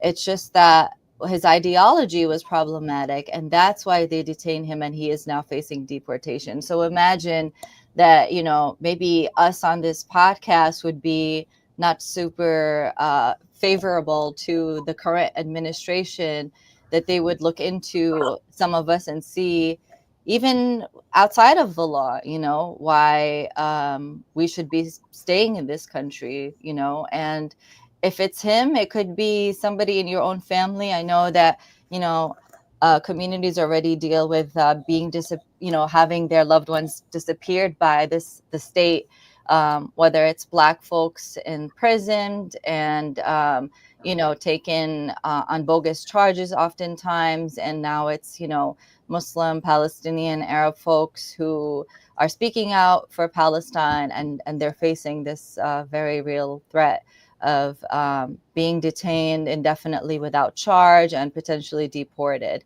And again, we are anticipating, because they did say this is just the very beginning. They did announce, for example, that this morning, somebody else who's Palestinian from the Columbia community was also detained by ICE. And, we don't know where this is going to go, but I think that what we would encourage people to do is to be steadfast and to not be intimidated by these tactics, because now is not the time to retreat. Now is not the time to, give up.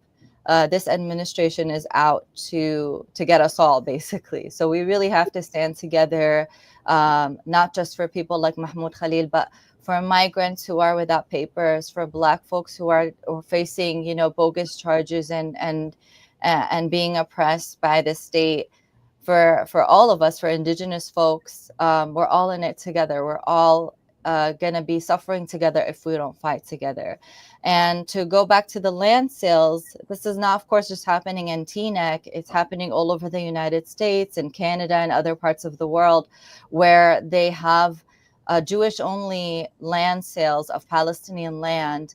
They actually vet the people who sign up for them and ask them about how Jewish they are, basically, to make sure that they are serious and that they're not, let's say, anti-Zionist Jews who are showing up, not really to buy Palestinian land.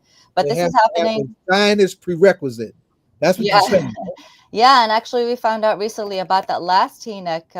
There was a panel or like some kind of conference or something that happened on Monday in Teaneck that I was told about, and we found out from people who were not even Jewish who were allowed in that they could too also buy, you know, land and property in Palestine and put it on you know, platforms like Airbnb or wherever else so that they can make money.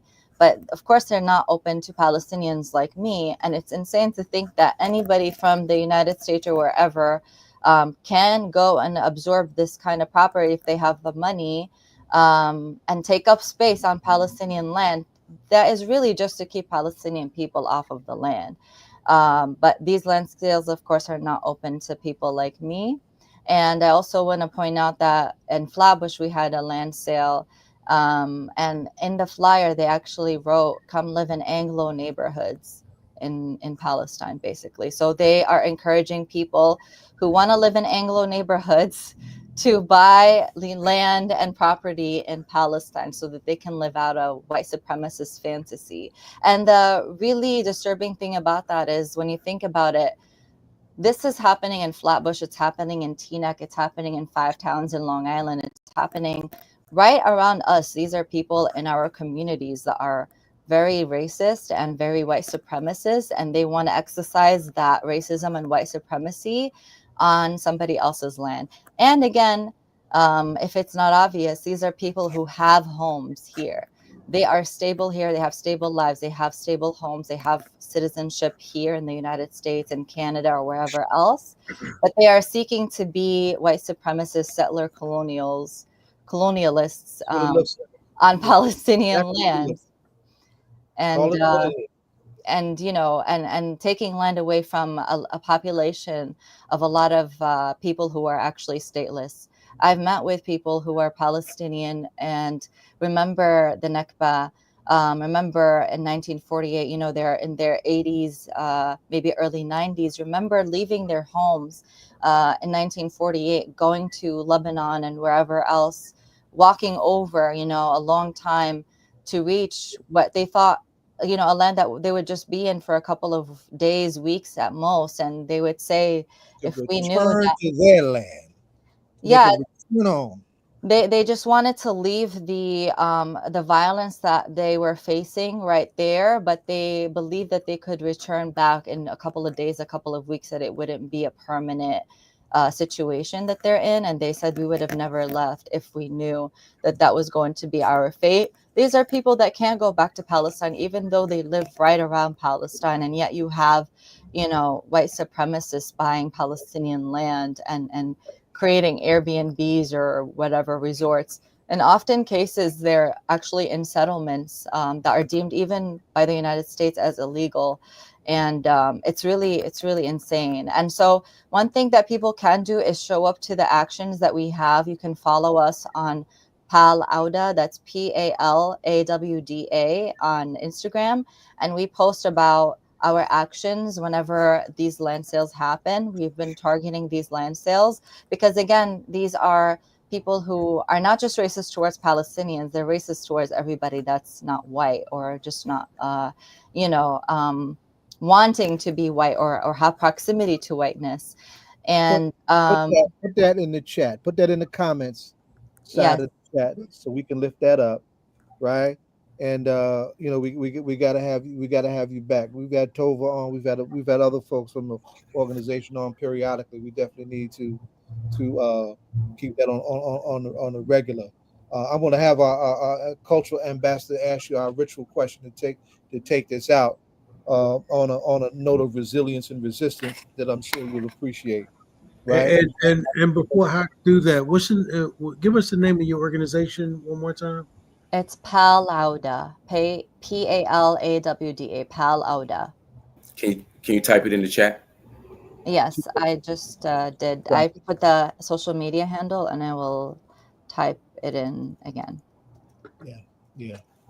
So this is a hip hop politics show. So we need to know over here what artist supplies the soundtrack for the work that you do. And it doesn't necessarily have to be hip hop, by the way, but That's really hard, honestly. I kind of anticipated that you might ask that question. And even outside of hip hop, I feel like I'm one of those people that doesn't like pick a favorite. You know, it's like, where am I at in life? And I DJ. So, you know, You gotta even in have a my own, list. my own music journey. But I will say that I have a lot of appreciation for Talib Kweli because of what he stands, amazing Oh, wow. music. But I also got to meet his mother, who at the time, I'm not sure if she is now, is the chair of the English department at Medgar Evers College. I had no idea until I was introduced to her by another professor, and I was like, oh my goodness, I gotta tell you that, like, I'm really, you know, in awe of your son, and I really appreciate that Where he got it from. sorry. That's where he got it from. Yeah, that's where he got it from, you know, that he spoke up about Palestine. And she said, yeah, you know, and he really got like some slack for it. And he did it at a time where it wasn't as popular as it is now. I mean, it's still very difficult, obviously, but he did it at a time where it still was like kind of really early on, that really he took some sacrifice to speak up about Palestine. But that shows, like, you know, where his heart is. And I really appreciate him for doing that, for speaking up for what's right at a time where it was extremely difficult. Thank you. Hakeem, we got to have a show on some Palestinian hip hop, because it's absolutely, because it's phenomenal young like children streets, man. Yes. Oh my God. So yes, absolutely. Yeah, for sure. So Fatin, thank you. Right, you know, punch through your Ramadan. You too, oh, brother. my fight train, y'all kind of saw. Yeah, alhamdulillah. It's good to have you. Keep us posted. So you got my contact information. Holla at any time. This is a drum that's always open to you. Thank you so much. Appreciate you all. Thank you so much. Have a good night. Take care. See, Palestine will be free. That's what I'm talking about. Well, speaking about his return. Speaking of power. So can I just preface this with, yes, sir. Y'all know I come from the school of Public Enemy. I come from the school of X-Clan, KRS-One, Boogie Down Productions, that whole movement. You know, Baba Zayid doing the work with the campaign to free Black political prisoners and prisoners of war, Act Now, 89, 90, early 90s, doing that work, but using hip-hop as the cultural backdrop, using hip-hop as a tool was extremely, you know, it's been missing. So when this brother hit the scene, and he's got a crazy journey through life, but when he hit the scene and really got, you know, active, you know, picking up that torch where I think my generation left off, I don't really think there's too many people around the country who've been representing, you know, for me, the knowledge element of hip hop and how to properly use hip hop as an activist tool. My brother, my son Lennon, welcome. Yes, thank you, King. I appreciate it. How y'all doing today? Peace, man. Peace, man. Good to see you, son. Good to see you. Yes, it's great to be seen, man. It's always good to be in the presence of, you know, revolutionaries and evolutionaries. Yeah, yes, absolutely. Now, you know, hey Hawk, you know, whenever I run into mine, he always say Newark is the second home anyway. It is. That's it. That's my second home. Newark through and through, brother. That's right. Yeah, absolutely. Now, you know, your particular journey, you know, you found yourself incarcerated for some time, and then, you know, you came out, and unlike, you know, many others who kind of travel that road, you were able to pick yourself up and like really focus on lifting our people up as you pulled yourself up. Can you just talk about like why was that important to you to get active on that level? I think, you know, with wisdom, with, you know, experience, just coming from the streets and then going to prison and acknowledging the realities of prison and seeing how many young Black and brown boys from our communities are incarcerated and the recidivism rate and just understanding how a lot of the culture had glorified these negativities and pushed us into these situations or pretty much guided us into these situations. And when you find out that it was a lie, that there was nothing quote unquote real about being in prison. There was nothing to glorify about being in prison. When you realize that everybody in there is trying to come home, you know, when you realize that everybody, the toughest gangster you know is sitting there crying at night because he wants to go home to his family, and some of them will never return to society. So I said to myself, with this knowledge comes responsibility, with this understanding and with this plight, you know, and having a platform, having a voice, and being respected in my community for some of the wrong things. You know, I wouldn't be a man if I didn't come back to society with the right things and educate our kids properly, in which a way I wasn't educated. You know, so I wanted to come home and give the truth. I didn't want to glorify prison as if it was some rite of passage or it was something for us to celebrate. I wanted young kids to know that there's absolutely nothing in prison for you. And if you believe that, then you've been sold and brought the same dream that I was given. You know, so I came home with a mission to just dispel the myths and educate our people properly, especially our youth, because, you know, as my brother Ted always says, they're our greatest resource, man. And if we don't pour into our youth and give them the right information, give them, you know, the actual facts. I always tell my son, like, I'm a cheat sheet through life. I don't want you to have to go through what I went through. I don't ever want you to have to deal with the falls and pitfalls and mistakes that I made. So if I made those mistakes, you should never have to make the same mistakes. Yes, you will make your own mistakes because none of us are perfect, but you can't make the same mistakes that I made. You know, and that's the motto that I live by. So when I'm inside these communities and when I'm dealing with these youth, that's the message that I want to give to them. And it's you know, knowledge is infinite and it's to be passed on. And if we call ourselves quote unquote OGs, if you're not giving something to these kids that is empowering them, educating them, enhancing them, then you just a dude that's older than them, a younger, older dude. You know what I'm saying? That's all it is. So I don't want to be the dude that's trying to fit in with the youth. I want to be the dude that the youth can actually benefit and learn from. Yeah. Principal Kafele said, tell us about the children's books that you wrote, because man, I actually have 3 children's books. And actually, Dan, I just gave the last one to Principal Akbar Cook.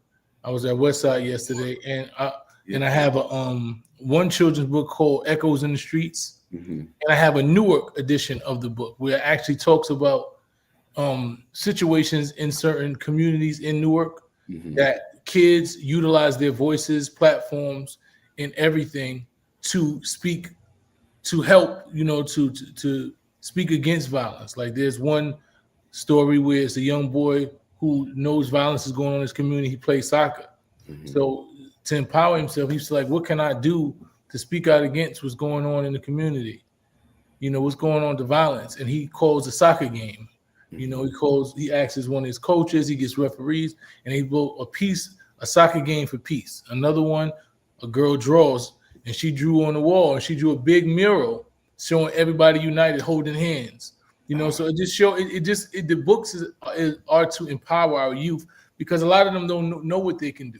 You know, they see violence, they see, you know, confusion in community, they see disharmony, and they feel like they don't have a voice, or there's no way that they can impact that. And this book was to show them that you can use your voice. You do have something. It's not, even though you're not an elder, you're not older, there's something that you can do to contribute, you know, and it empowers the youth. So it's called Echoes in the Streets. I employ, every school should have it. You know, it's definitely a dope book. Shout out to my partner and my publisher, Hidrick McBride. And we've been working, and I also have another book called Raising Kings, the 12 Principles of Manhood, in which I break down the 12 things that I think are essential for manhood, because I believe that a lot of our young boys have the false sense of what manhood is. And, you know, they think that you being able to overpower somebody, or you being tougher and quote unquote realer than somebody, makes you a man.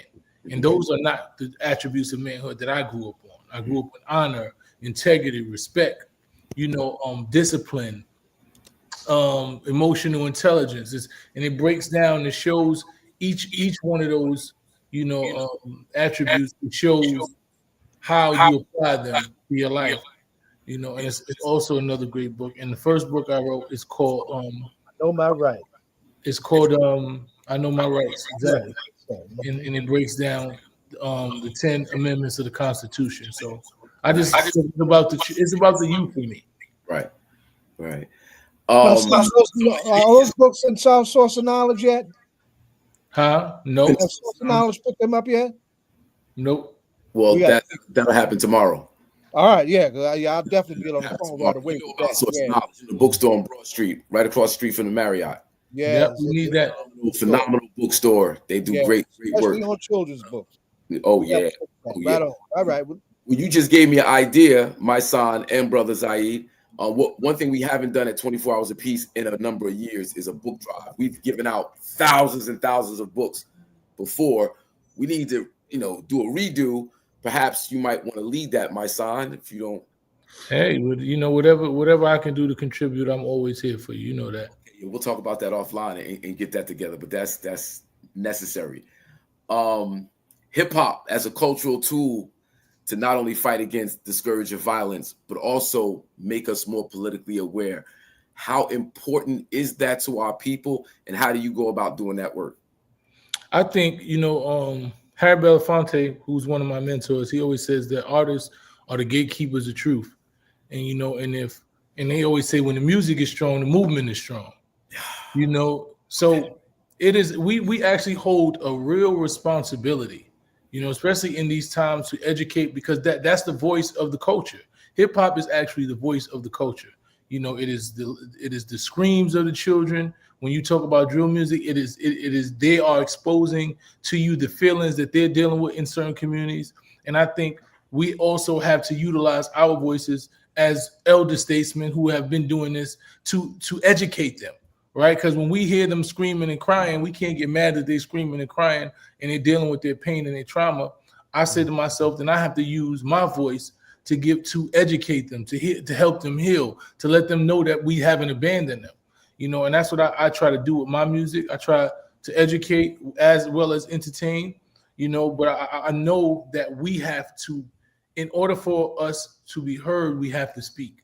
And music is our voice, and it's the way that we have to speak. So, I always try to find relevant and current topics, the things that I know that our kids are affected by, that just our communities at large are affected by, and I try to take the music of the time and create something that gives them sort of a blueprint to how you deal with that subject, or how I would deal with it, or just speaking about it in general, to open up dialogue and conversation with our youth, to show them that we're not detached, or that we're not far removed from, because a lot of times they think that we're so far removed from the culture in today's reality, and we're not. There's nothing new under the sun. There's nothing that they're dealing with that we haven't dealt with. And I found that out as an older person. My son told me one day, he's 27 years old now, but he told me on his 20th birthday, he didn't actually tell me, he wrote on Facebook, and he said, my father never told me nothing that was wrong. Everything that he ever told me was 100% correct, and I can admit that right now. And that's the goal for me, is never stop teaching them, because you think they're not listening. You think they don't hear you. They're taking pieces of it slowly but surely. And one day it clicks in. A lot of our brothers our age say these kids don't listen, and they give up on the kids. And I don't believe that. I believe they always listen. I believe that they might not apply what you tell them when you want them to apply it, but they're always taking pieces of the knowledge that you instill in them. So I believe that we can't give up on our kids, because they are our greatest resource, and we have to pour into them, because they are in control of the future. Yeah. Now, coming from my background, being schooled by Baba Zayid and the like, when the rise of Donald Trump, the political figure, came into the forefront, I immediately knew where we were going. And here we go. Now, using hip hop as a tool, I decided early, before his first term kicked off, we got to represent hip hop in the right fashion. Put together this song called Dump Trump, a video shot by Benny Boom. When it was time to have an add-on, in addition, somebody to build on this project with me, the first person I thought of was my son. I reached out. He immediately said, yes, here, King, send me the beat, I'll send you the verse. Why was that important for you to be a part of? Because like yourself, I noticed and understood how serious this was, right? I understood that if we had an unserious president, then America would become unserious. And and look where we are today. We're in uncharted territories, uncharted times. Things that we're dealing with is a result of that president. And it's like, it's so mind-boggling. Sometimes, but when you study history, it's not really confusing, because this has happened before. And all great regimes fall. And things happen, and I think our people are going to have to wake up. That's one thing that the Honorable Minister Louis Farrakhan said, that Trump will force us to come to a realization and force us to move as one. And I don't think at this point we have any choice. We understand where we are. Most of us do, and those who don't will, because it's not going to get any better.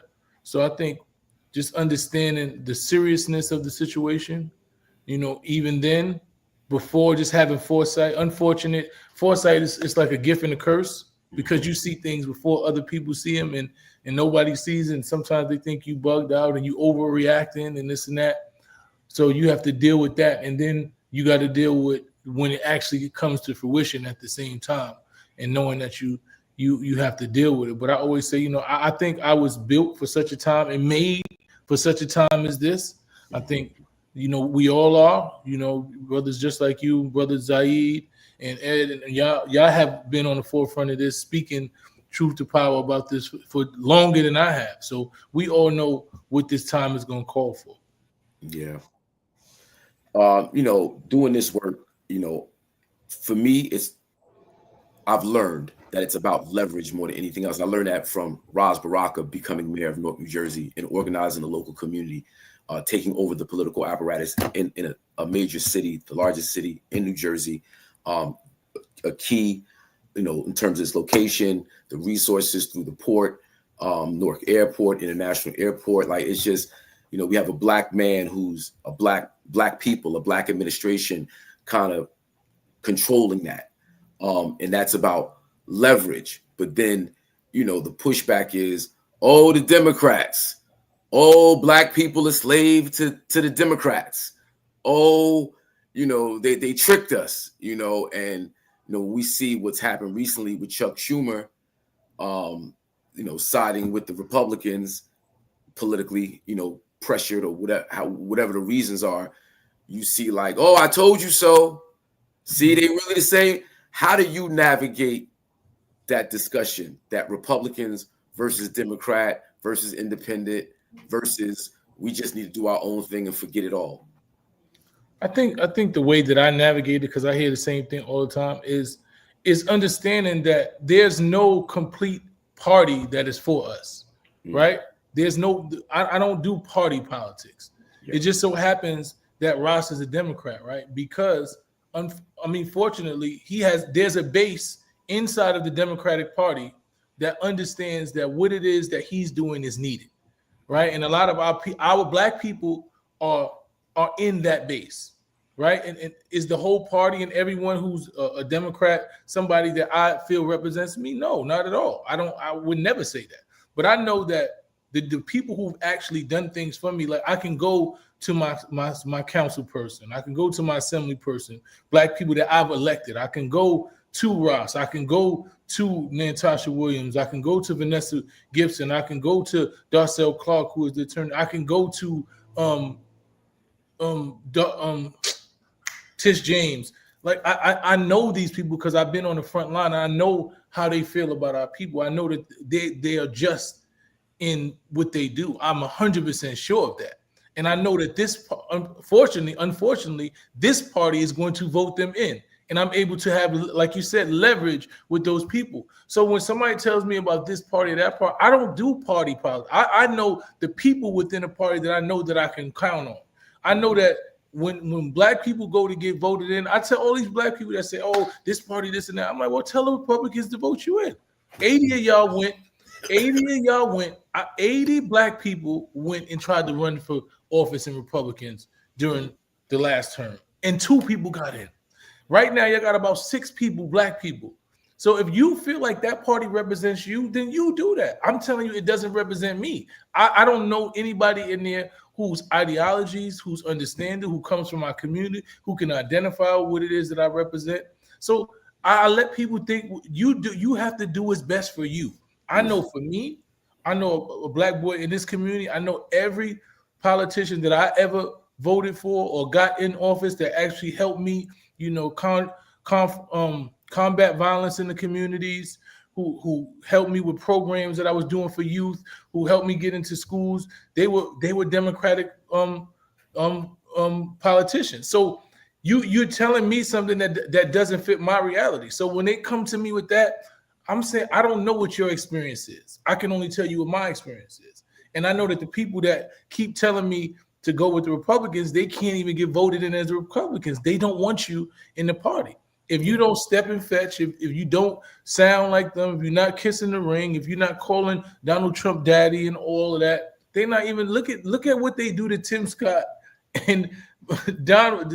These people don't even look like men anymore. So I would never attach myself to a party in which we are represented that way. So people can say what they want, but I know the reality of what I'm dealing with, and I deal with life in reality on reality's terms.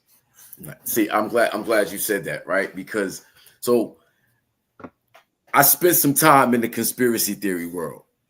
Like the Hakeem you kind of know, there was an era where I kind of fit in with the other side in terms of my thinking, my ideology, and where I was at. And it's largely due to my, too much, behold the pale horse, Rule by Secrecy by Jim Mars, and all these conspiracy theory kind of Bibles. I was all up in there. I'm the conspiracy theory Don Dada. You're not going to out conspiracy theory me, right? Mm-hmm. Then I got down with the Occupy Wall Street crowd, right? And I started organizing with them. I started like the Alex Jones thing. I was involved with that. And then I'm around folks and I'm having these conversations with these particular white people. Not all white people are the same. There's no group of people are the same across. So we know that, yes. But these particular group of white people, like as much as we kind of connected on the economic, the fallout, the whatever, I realized like, y'all are racist.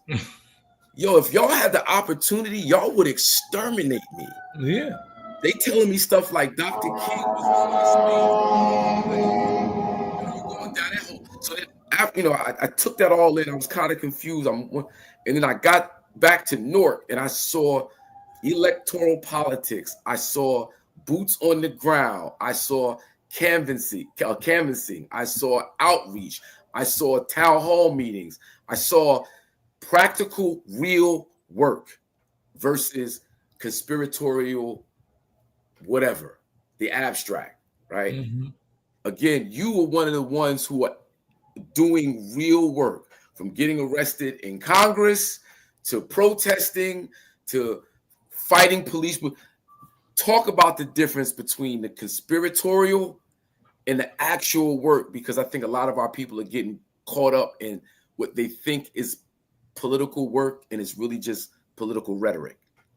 I mean, it's easy to get caught up in that, right? When you're young, black, or just in the communities that we come from, and how things are against us and how we lack resources and how there is an upper echelon of people who have way more resources.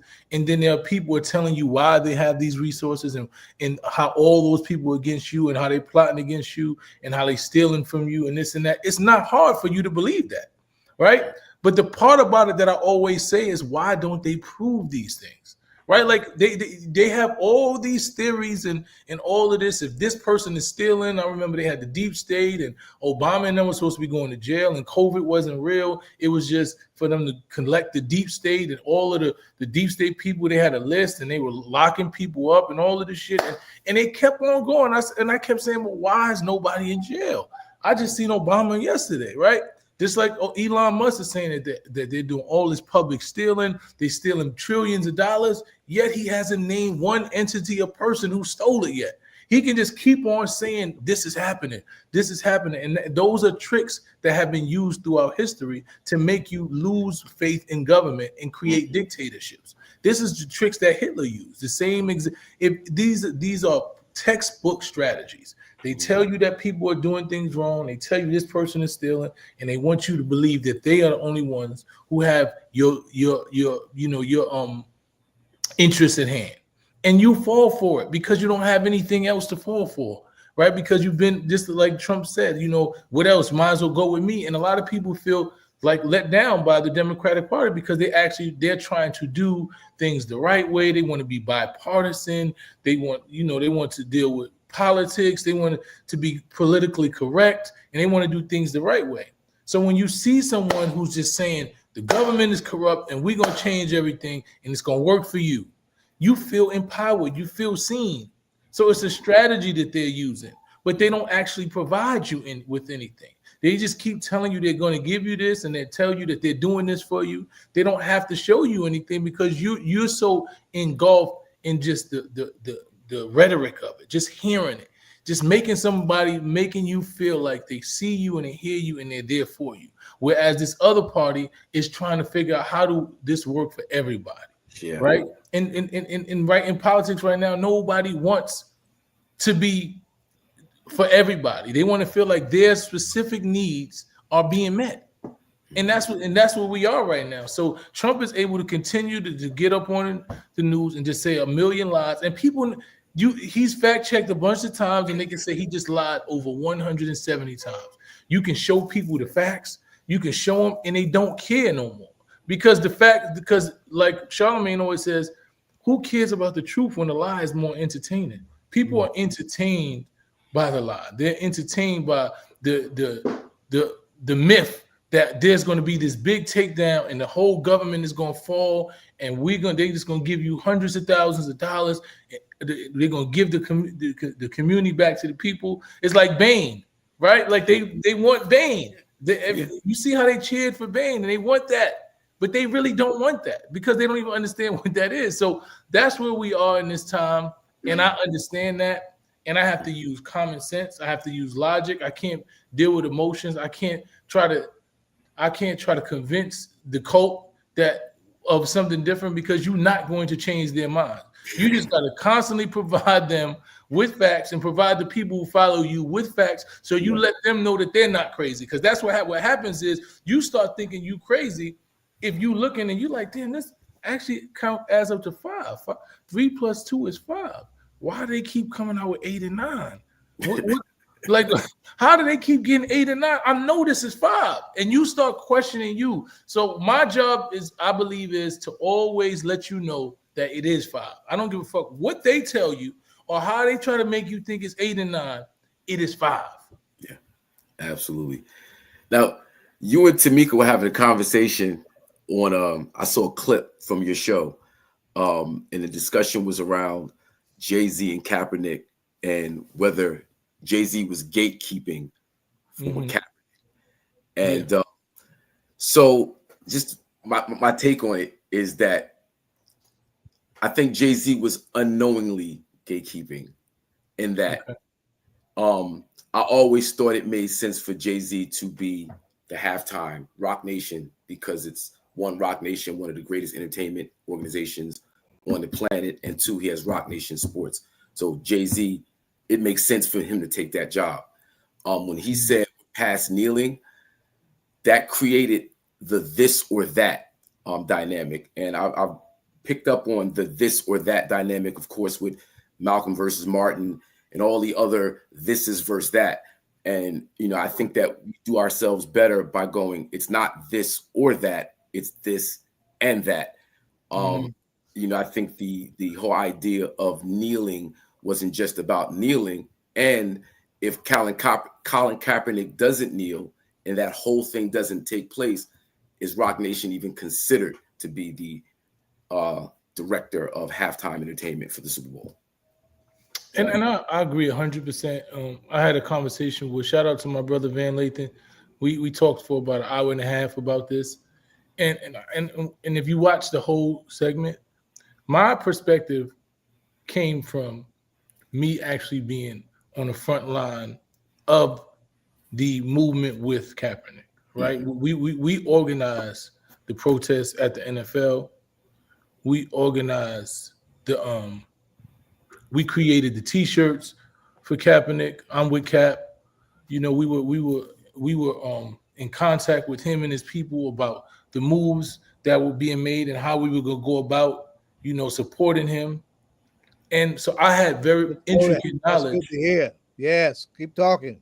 You know, so I had very intricate knowledge of what was going on in the front line of that movement. So my perspective was Cap did everything that he was supposed to do, right? But there came a time where we on the front line were organizing this and we doing boycott this and we calling, and we found out that Kaepernick decided to take the deal and he signed the non-disclosure, right? So that wasn't the issue, right? Because you were wronged at your job, and you were supposed to get the money that whatever you got, whatever you settled, you decided that you were going to do for you, fine. But after he did that, he left the people on the front line stranded. He no longer communicated with any of us. We didn't know what was going on. There was a complete shutdown. Why? I don't know. So I know at that time, Jay-Z was working alongside of us trying to figure out what are we all doing. So I don't know what him and Jay-Z's particular communication was. But based on what I know, Jay-Z did not silence Colin Kaepernick. Colin Kaepernick silenced Colin Kaepernick because he stopped the momentum. We had the momentum. We were willing to fight. We still, even after he got whatever the settlement was, because we was like, he deserved that. Now we still need to continue on because we got the momentum. We got people with us. And he left the front line of the movement. He didn't give any instructions. He didn't do anything. He no longer was vocal about anything. And at that point, Jay-Z had also sacrificed. Jay-Z was vocal about being with Kaepernick. He was performing with Kaepernick jerseys. He did a song talking about we don't care about the NFL. We in stadiums too. Like he was utilizing his voice. And he also, like you said, he had Rock Sports. So he had athletes that had contracts inside the NFL so it could have hurt him as well. And he was willing to sacrifice that to go along with Kaepernick. So I don't know all the intricate things. Y'all lifting that up. So what I know at that point, whatever Jay-Z deal he made after that Kaepernick left the movement and he made the best deal for him, I don't fault him for that. Somebody else might, but I'm saying to myself, it's like you tell me I'm going with you to fight somewhere, right? You say, yo, I got beef with these people. And I'm like, what? And you tell me, yo, they did this, they jumped. All right, I'm coming with you. And you go there and we fighting and you fight whatever you fight. And then you shake hands with dude and say, you know what, it's squash. I'm good. And you leave. And I'm standing out there. I'm not fighting the fight you ain't fighting no more. It ain't no more fight. Right. It's over for me. So I did not agree with Jay-Z saying that he shouldn't kneel no more. And I think if he could take it back, that wouldn't have been a term that he used. I believe that what he was trying to say, right? I'm not going to speak for him, but I believe what he was trying to say is that we've done the kneeling. Now it's time to go to the next stage, right? We kneeled, we got the attention of the people, we made them understand that we're willing to kneel for this. Now, how do we get some tangible something that changes the dynamics and changes the reality for our people? You know, and that's what I believe that he was doing. I believe that even in the moment, even, you know, when he moved forward, not just getting a halftime show, he got Inspired Change. Inspired Change has funded a lot of grassroots organizations on the ground that literally would be starving right now, you know, if it wasn't for him doing those things. So let me jump in here because y'all raised some golden stuff, right? And there's some practical value to what we need right now. Last time he did something public was at the Shabazz Center on Malcolm's birthday several years ago. I've been trying to get in contact with him for years to bring him to Newark to help us. We were trying to clean up the police here in Newark, right? But here, the things that we're also raising, we got folks on the ground like you and like me, my son, doing this work that sometimes needs some resources, right? And we and some of these funding sources that are traditional funding sources, government, you know, state, local, federal, particularly federal, is getting axed, right?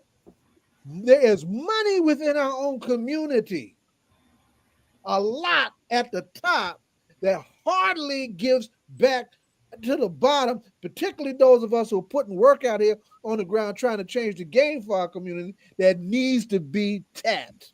I just wanted to put a pin in that. That's a fact. We need to go. That's 100% fact. And unfortunately, I know that the organization that Rock Nation had, when they got with Inspired Change, that they actually were doing that, right? So and I know those things were happening. So I don't know, like, even though Colin Kaepernick has the Know Your Rights, I don't know any grassroots organizations that they fund. I'm not saying anything is wrong with them. He did his protest. He doesn't have to do anything else, right? For awareness to what was going on. He made people pay attention. He's not obligated to do anything, you know, and I'm not trying to take anything from him. I think he is a revolutionary. He's one of those people that I idolize, but I'm not going to lie and say that I wasn't disappointed when we were on this front line and he left us there. I wouldn't be telling the truth if I didn't say that. And a lot of us was, and there are a lot of people who felt the same way that won't publicly say that.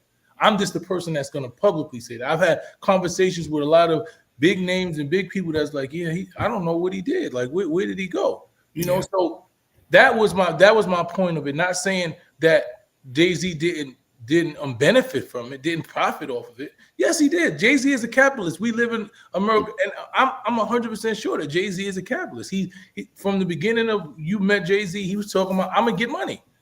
So I didn't expect him not to benefit off of it. Well, here's the thing, you know, in terms of my feelings on Hove, right? So I was, because of where I come from and how I see the world and how I use my hip hop, extremely critical of Jay-Z throughout the years, right? In terms of what he represented.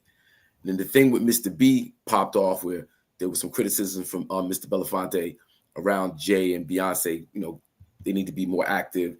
Jay clapped back on, I think, the Nas album, him and Nas album. He clapped back at Mr. B, and then Mr. B, I guess, talked to him behind closed doors. And then it seemed like Jay-Z's just been a different person. His give back, not to say he's never been a philanthropist, because he always has, but the level and the way he promotes himself as such, the Trayvon Martin support with the documentary, giving money to lawyers. The list goes on in terms of Jay-Z's work and Rock Nation's work. Like, I don't think we should get into questioning who's more down than the next person. That's kind of the point that I wanted to kind of. We have to stop going this or that. It's Colin and Jay-Z. All of it, all of the above. It's all of the above, and we can't. I think it's unfair to expect one person to be all things to all people.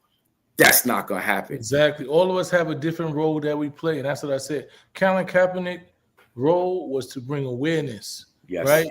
And he wasn't an activist; he was a football player.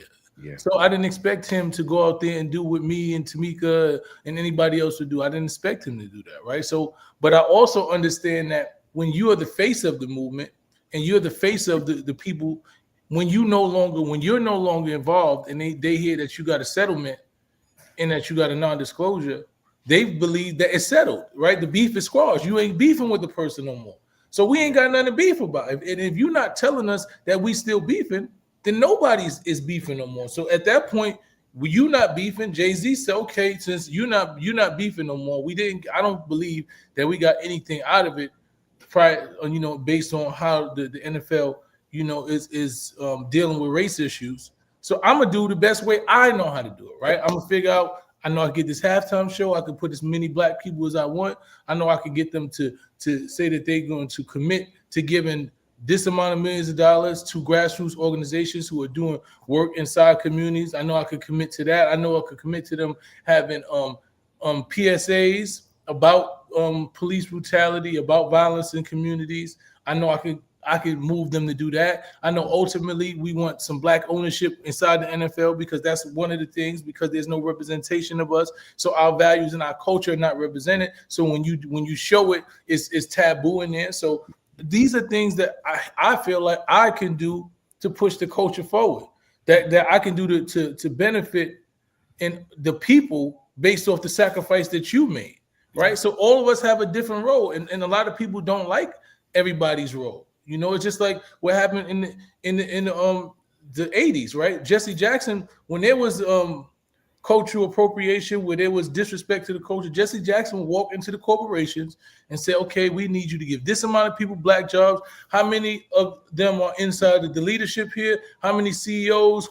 Let me see your list of people working here. We need to overhaul of this. We need you to say that you're going to donate this amount of money to the NAACP and this amount of money to this organization.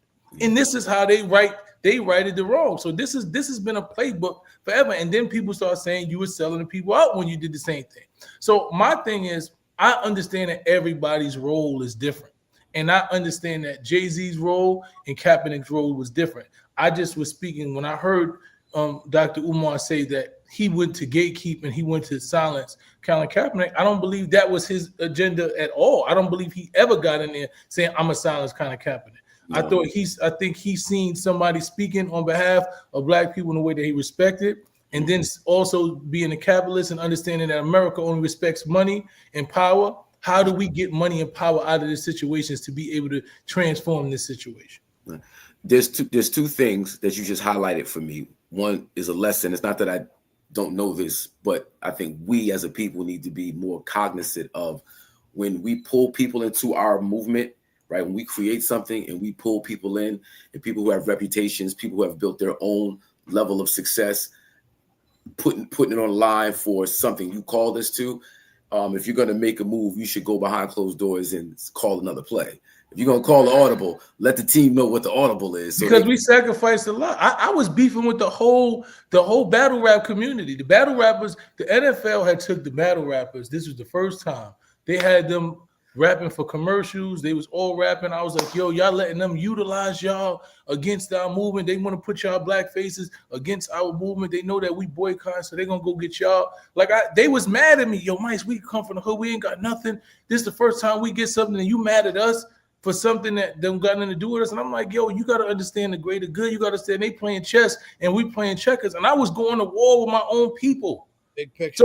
So for you to just leave us after we throwing it all on the line for something that you did, it really hurt me. You know, I'm not gonna lie, I was hurt because I don't think nobody, I'm not saying everybody did their thing, but I don't think there was nobody that wanted to fight for Colin Kaepernick more than I did. No. Yeah. I mean, we all did, but you were in a place at a time where you actually did it. A lot of people talk it, you know, we write our songs, we do our music, that's great. But to actually get out in there and put yourself in the crosshairs, that's something totally different. Now, I went on BET and kneeled and did the thing, did the Colin Kaepernick, like at the freestyle. Like I thought I was Colin Kaepernick, man. I wear, you know what I'm saying? Like, I really like, it was serious for me. So, you know, so I guess I'm maybe a little biased to a certain degree because I'm hurt. I was hurt by the situation, but it's my reality. Yeah. And my son, real quick, could it just have been part of his agreement? Did anybody think about if he signed this agreement, he could not go on those front lines anymore? Had that ever crossed your mind? But that would be a conversation that you would have to have. You should want to have. I'm just saying it could have been. Yeah. But I mean, that's all I'm saying. And even if that was it, right? That in itself was that's all we thought that you were fighting for a bigger cause. If you just signed the agreement and took money and they were able to silence you, like I would never, me personally, if I'm telling you that this organization is racist and they're doing this and this person and it's like a slave, they treating like slavery, you can't pay me enough money to silence me and stop me from saying that. Okay, so there's no agreement that you can give me an agreement, but you're not going to stop me from being able to speak the truth. You're just not going to be able to do it.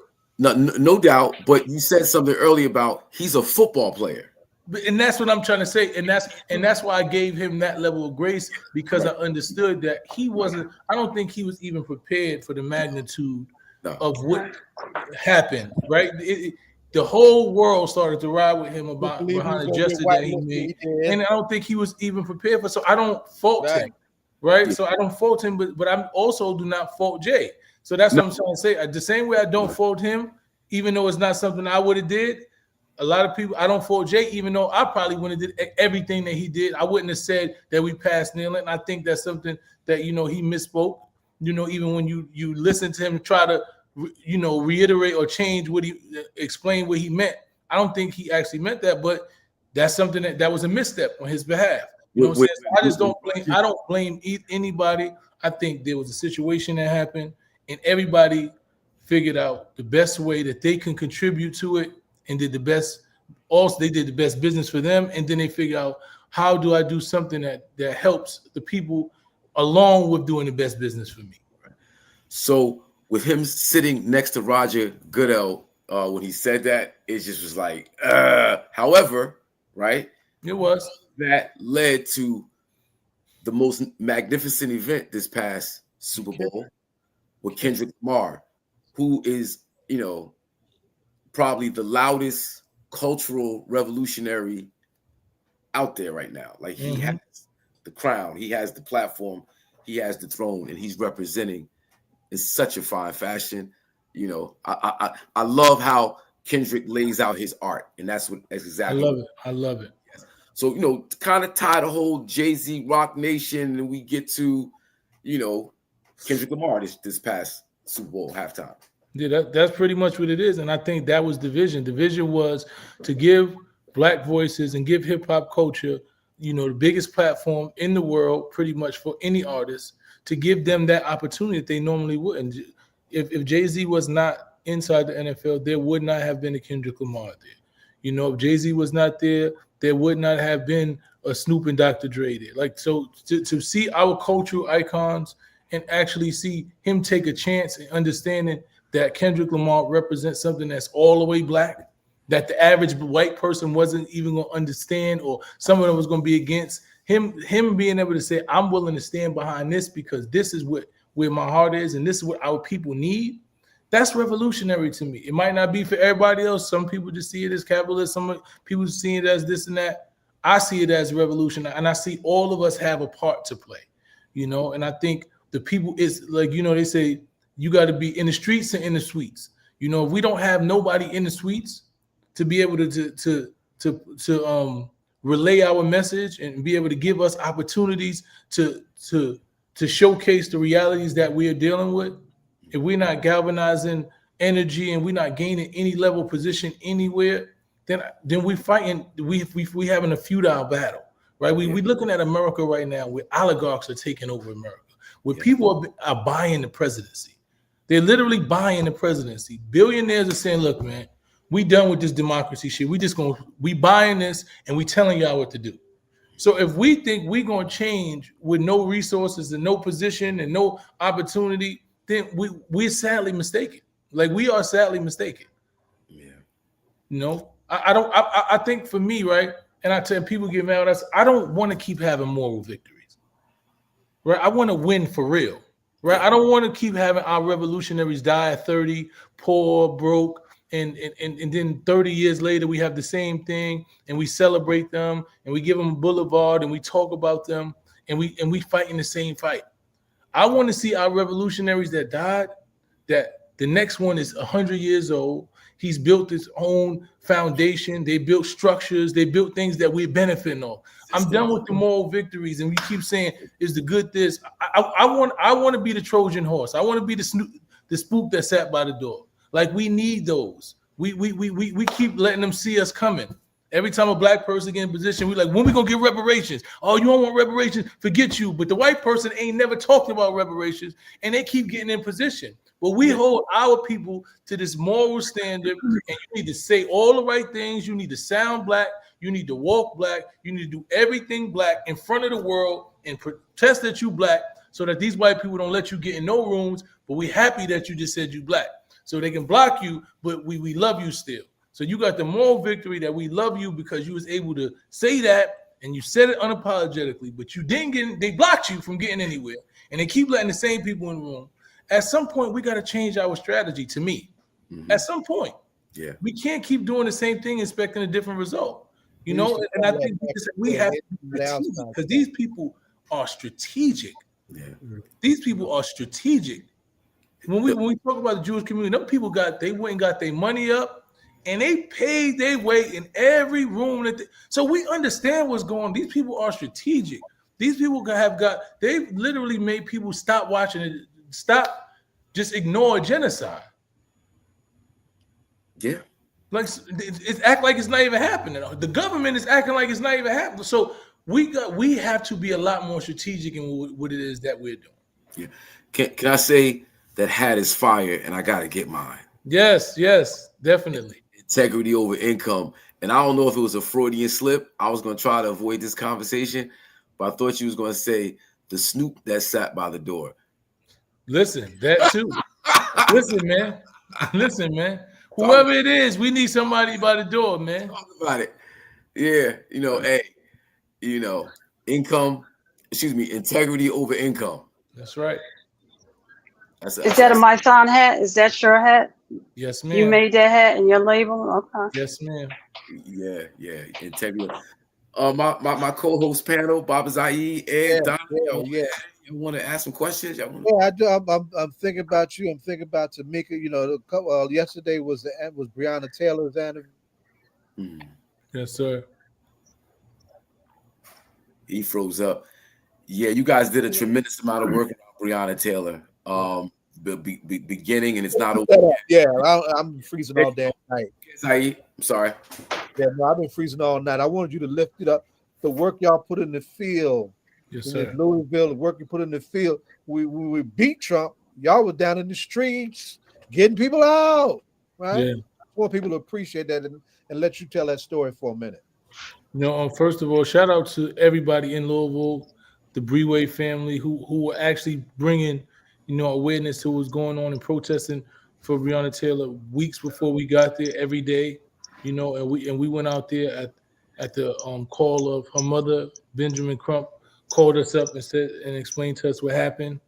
And we went down there, man, and they became family to us, so during the pandemic, we drove down there and we was with the family. And right after we went down there, the next day, George Floyd had got murdered. So, we had two trauma-filled atrocities at one time.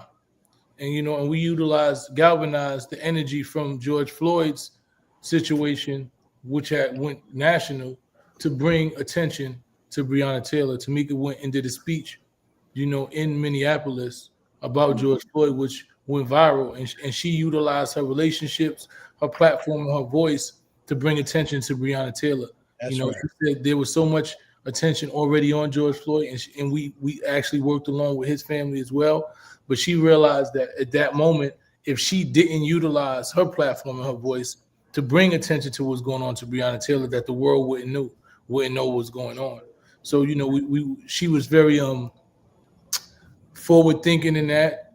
She's one of the best organizers and leaders I've ever seen in my life. The way that she thinks and the way that she calculates and the way she strategizes, and she said, listen, we need to move to Louisville.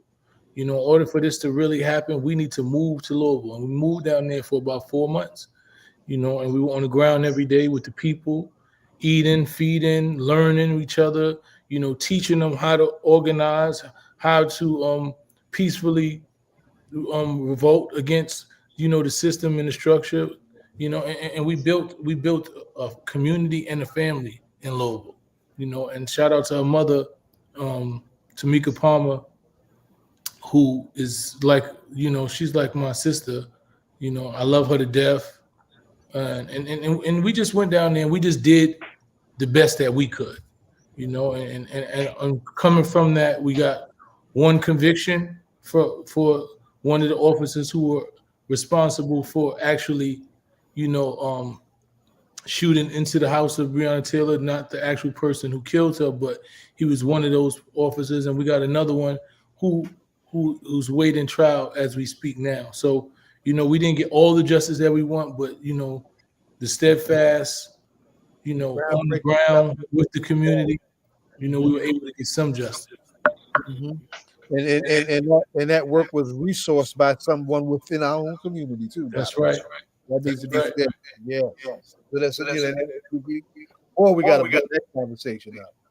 Yes, and it's important, man. I say this all the time, that these organizations that you see doing this work, a lot of times before Breonna Taylor, we was When we went to Breonna Taylor, we was bringing money out of our own pockets. Every dime that we had came out of our pockets. You know, we rented cars and we drove hundreds of miles. You know, we split Popeye's chickens. You know, and we begged up a couple dollars here and there, but for the most part, we did everything on our own dime. You know, and because we believed in what we was doing.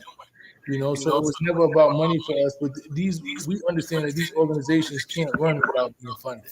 Yeah, you can't expect us to be able to get thousands of miles away and hundreds of miles away to stand with families and advocate for families and utilize the resources and utilize our platforms if we don't have resources. It just doesn't work like that. And we all have families. You know, we have responsibilities. So we take time away from our homes. And if this is our work, you know, this is the work that we do. We don't work 9 to 5 jobs. This is what we dedicate our life to. So if it's not funded, then the work doesn't get done, and we can't survive. Yeah, I put up a post on my Facebook earlier today, and I was hoping people didn't take it the wrong way when I posted it. I'm trying to find it right now, but I said yes, we should be willing to help and give back for free, but remember, you get what you pay for. Investing in your children shouldn't always be a handout. And I say that because the work that you guys are doing is so important. And the investment into that work benefits so many of us. And that's why language is important. You said investment. And I don't like donations. I don't want a donation. I want you to invest in the work we do. Because if you don't believe in the work we do, then don't give us no money. I don't want you to donate anything. We don't want charity. If you believe that the work that we're doing is necessary and you want to see it continue, then invest in it. See it as an investment. You know, so that's the mind state that I have, because I believe that the work that we're doing is important. And if you don't, then I don't even want the money that you got. I don't want that. I don't want you to say, oh, these people stealing money. No, you invest in because you've seen the work we did. You've seen that we did. You know that what we do, and you believe in it. Yeah, absolutely. Invest in a chance. And my son, before they ask you that all important question, do you have a nonprofit that if people were interested in donating to or wanted to give back to the work that you're doing, is there a way that we can do that? Yes, our organization is called Until Freedom. So you can go to untilfreedom.com and you can invest the best way that you feel. You can do monthly, you can do individual, whatever you want to do. We appreciate it. So for me, my son, I think the question I've got is sort of comes down to, and for us, first off, you're family here. So this ain't really like an interview. We're just going to have a conversation. That's right. And so for us, I think what is coming to, and I sort of came to this the other night, Zayid, while we were at that community meeting with New Direction and Keisha and them, as I was listening to those young people who were extremely, hurt in that, and based around what has happened in the city of Newark with the police officer being murdered, and then of course, looking at the alleged 14-year-old shooter. One of the things that came to mind for me as I was listening to those young people, because one of the young brothers stood up and he was talking about, because the conversation was very hard to get started, right? Because they sort of felt nobody was really listening to them. Everybody was talking over one another. And one of the young brothers that pointed out, he said, what we should do as the older adults, right? They're teenagers. He said, man, what y'all should do is listen to us, man. Hear what we got to say. And what y'all should do is take it upstairs to those other folks who won't even listen to us, but they might listen to y'all, right? And I thought about that and I said, wow, man, I said, this is dope, because, I know that this goes on all day, every day in the public defender's office. For anybody who's involved in law enforcement knows that, these kids don't have money for private representation. That's right. And when a public defender represents them, they're not really, if they're not from their culture, they're not really listening to these kids. They're really just saying, well, you know what, I'm going to put together whatever I can put together to help you do as less amount of time as possible. Not that I'm trying to get you out, not that I'm trying to, get this conviction to go away, or not that I'm trying to get this to become a misdemeanor as opposed to, some major crime that you're going to have to go and do time for from a felony conviction, right? That's right. That's not happening. So when I heard that young brother say that, Zayid, Wednesday night, I sort of thought about, we need to get to the point where we need to be able to create our own schools for these young brothers and sisters, right? That's not a part of the Board of Education. But we need to be able to negotiate with America, because it is about freedom schools and liberation schools. Huh? It's in our history. It's called freedom schools and liberation schools. I ran one. And wherever these kids go, the money follows these kids. So what we're saying is okay, so if these kids y'all aren't gonna listen to, they're saying we need to listen to them. So we need to go negotiate, right? The same way the mayor was able to negotiate when he became the mayor and say, hey, look, I'm gonna take 10% of this police budget and I'm gonna create the Office of Violence Prevention and Trauma and Recovery. So we need to do that, because we need to open spaces. Yes. Yeah. We need to open spaces, right, for the Hakeems of the world, for the Marsans of the world, right? For the Tuts of the world, for all of the brothers and sisters who speak these kids' language. That's right. Right? So that they have an opportunity, right, to be able to talk to, because when that young brother said that, I'm saying, wow. I'm saying, well, y'all are people that they talk to. Because I told Tut that. I said, y'all are people that they came here for. They wouldn't come if I organized the meeting. That's right. They came because y'all did it. And that's why I'm saying, when you just said what you said, that we need to do something different. We don't want to do what happened 50 years ago, and then here we go 50 years later, they can dial it back, and then we starting over again. Well, we need to create something of our own, man. Something that's sustainable. That's right. We need to have those spaces where they're private at, right? That's right. And we don't need because you remember, Zayid, what one of the brothers said. He said we don't need to put everything on social media. That's it. Right? Because he asked the audience, right, before we started. He said, that's right. Yeah, he said, listen. He said, if y'all got a beef with me, Zai, he said, what I want y'all to do, man, is to call me personally. Check me. Right. Said, don't go online, man, and out me. Right? Don't do that, man. Yeah. Right? Because you can set me up to get me hurt. Right? That's right. By somebody who don't understand what the argument issues really are about. Yeah. That's right. And I thought that made all the sense in the world. So I'm saying that from where I am, those are the conversations we need to begin to have. And I'm telling you, when we get the mayor through this election, that's what we're gonna move this conversation, man. And that's what it has to be. It has to be about. We have to evolve the movement, right? Yes. And I don't want to cut you off because I got to go pick these babies up. They're in soccer game that gets out at 9:30, so I'm running a little late. But I want to end it with this, pretty much saying that we have to evolve our movements, and we have to look at the cultural competence of what our kids are getting, right? We have to be culturally competent. We can't ignore the voices. Like he said, you're supposed to be taking our words to them so they can hear us, because these kids are on the ground. They're dealing with this in a way that me and you are not dealing with it. And if we're not paying attention to what their reality is, it doesn't matter. I was in Westside High School yesterday, and I was talking to the kids, and I go do a music program with them called From Hill Music to Drill Music every Thursday.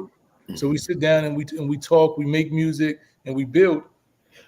And the kids came to me when I got there. The first thing they said, "Yo, can we talk about the police that got shot?" So I'm like, "Yeah." We sat in a circle and we all talked, and they was just talking about the reality of what they're dealing with. They said like what we going happens in Newark with us is not the average person. So when you looking and you saying, why is a 13, 14-year-old doing this? A lot of us was doing that at 8 and 9 years old because of the reality that we dealing with. And so one of the officers that worked there has been a long time officer inside Newark. I'm not gonna say his name, but he was in there and he was talking to him, and he was talking about how he understands the dynamics.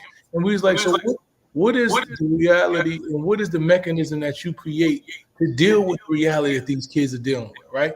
Because if you pulling up on these kids who are traumatized, who've been shot at, who are dying every day, you pulling up with them with masks on, and you ain't got no badges, and you in cars that look just like the cars that's driving up on them, and you expecting them to What just do they expect to happen? you're not making it safe for you or them, right? Militarily, it was a What crazy safeguards are we operation. having to protect the police officer? Because because the police officer lost his life. That's Yeah. right. After the police officer loses his life, we got to look at the reality of the situation, not when we want the situation. Because he said, just think about it. No 13, 14-year-old kids should be having it, but they do. They're dealing with a reality that me and you probably weren't dealing with. So that's why when we're having this conversation, it's not culturally competent. Because when you're saying what they should have and it's not right, the reality is that's what they're dealing with every day. Right. So if you're not listening to that reality and identifying with and understanding that and try to figure out, all right, how do I make sure that the officers are safe? Because I'm 100% sure that 14-year-old boy would not have shot at an officer if he knew those were the police. I'm 100% sure of that. 100%. He might have been illegal. He might have got locked up for the gun. He might have tried to throw it. All of those things, I believe he would have did. But I do not believe that he intentionally shot at a police officer. Right. Understanding the reality of that. No, I just don't believe that. So we got to start having those conversations. Yeah. We got to sit in rooms to where we come up with real solutions. And we make these kids feel safe that they don't. First of all, we got to make them feel safe that they don't need to carry guns. That's the first thing we got to do.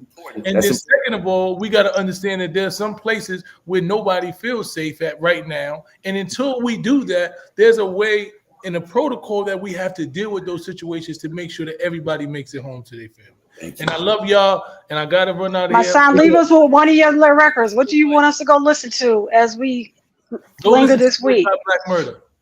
There we go. All right. I love y'all. I appreciate it. Love you, man. Peace. Peace, brother. Yes, sir. Now, Donna, we had that conversation earlier this week, and thank you for having it. Some of the things that were going through my head, in that we just don't know what the circumstances were, and when you describe it, police officer in the undercover car with the mask on. Yeah, he looked like Yeah.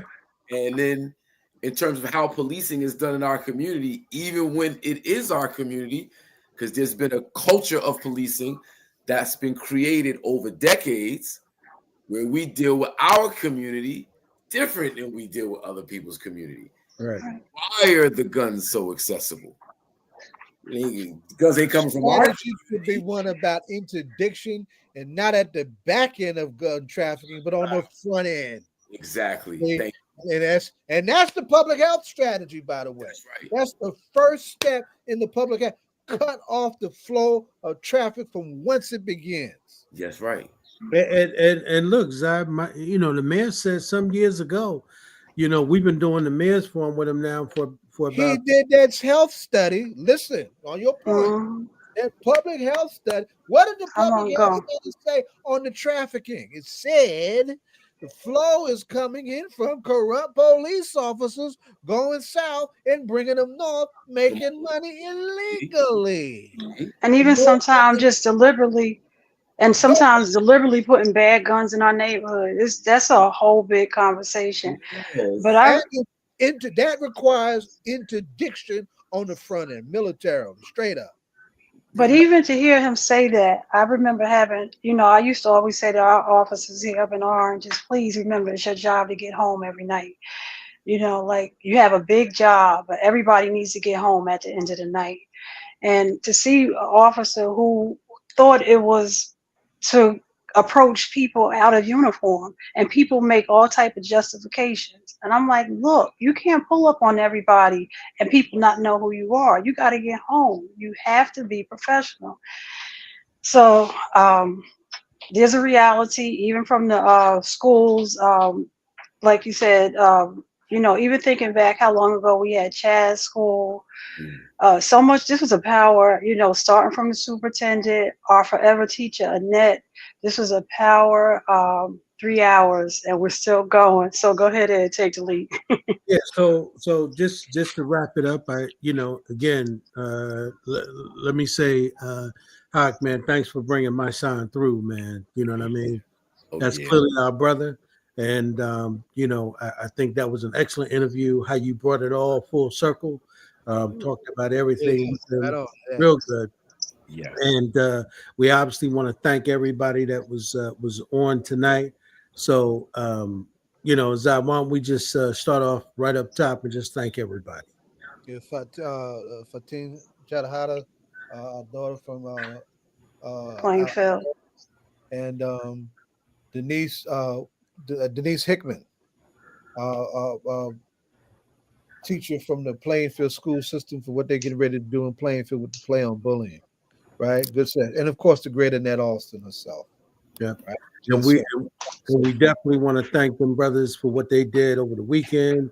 I mean, on Wednesday with that community organization, New Direction. I mean, them kids, 60 and a hub. Yeah, And the sister on Palestine too, Zayid. I said her name. Okay. And Hawk, let me tell you something, man.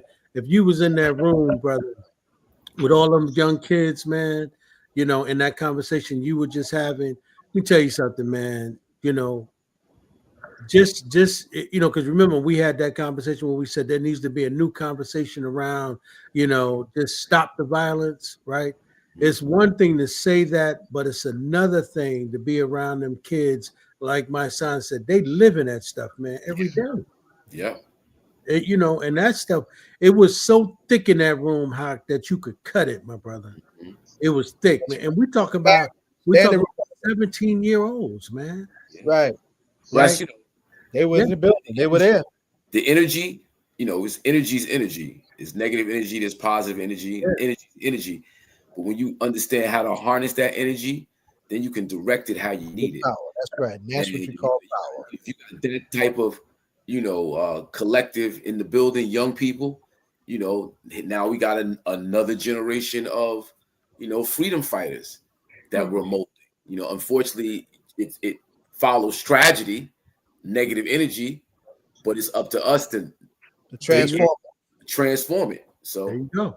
That's why I said after we get the man through this governor's race, I'm telling you, the next conversation we're gonna have to have is about how do we create all these kids that they don't want. Systems. Let's create an independent school for them, right? So that in that school we can have that kind of conversation that needs to be had with them, because that's what the young brother stood up and said. They just want us to be able to talk to people who are gonna listen to them, man. You know what I mean? Absolutely. And we need to do that.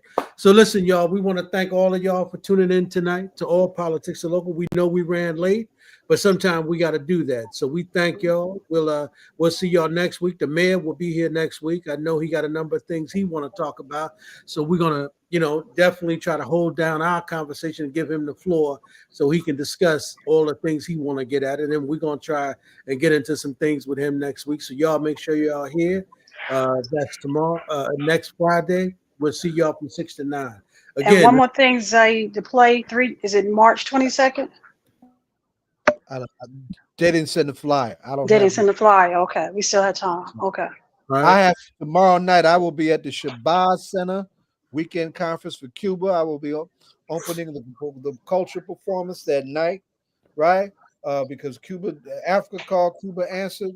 We need to answer with some real solidarity because of the hostility, unprecedented coming at Cuba, right? So see y'all tomorrow and Sunday at the Shabazz Center in New York.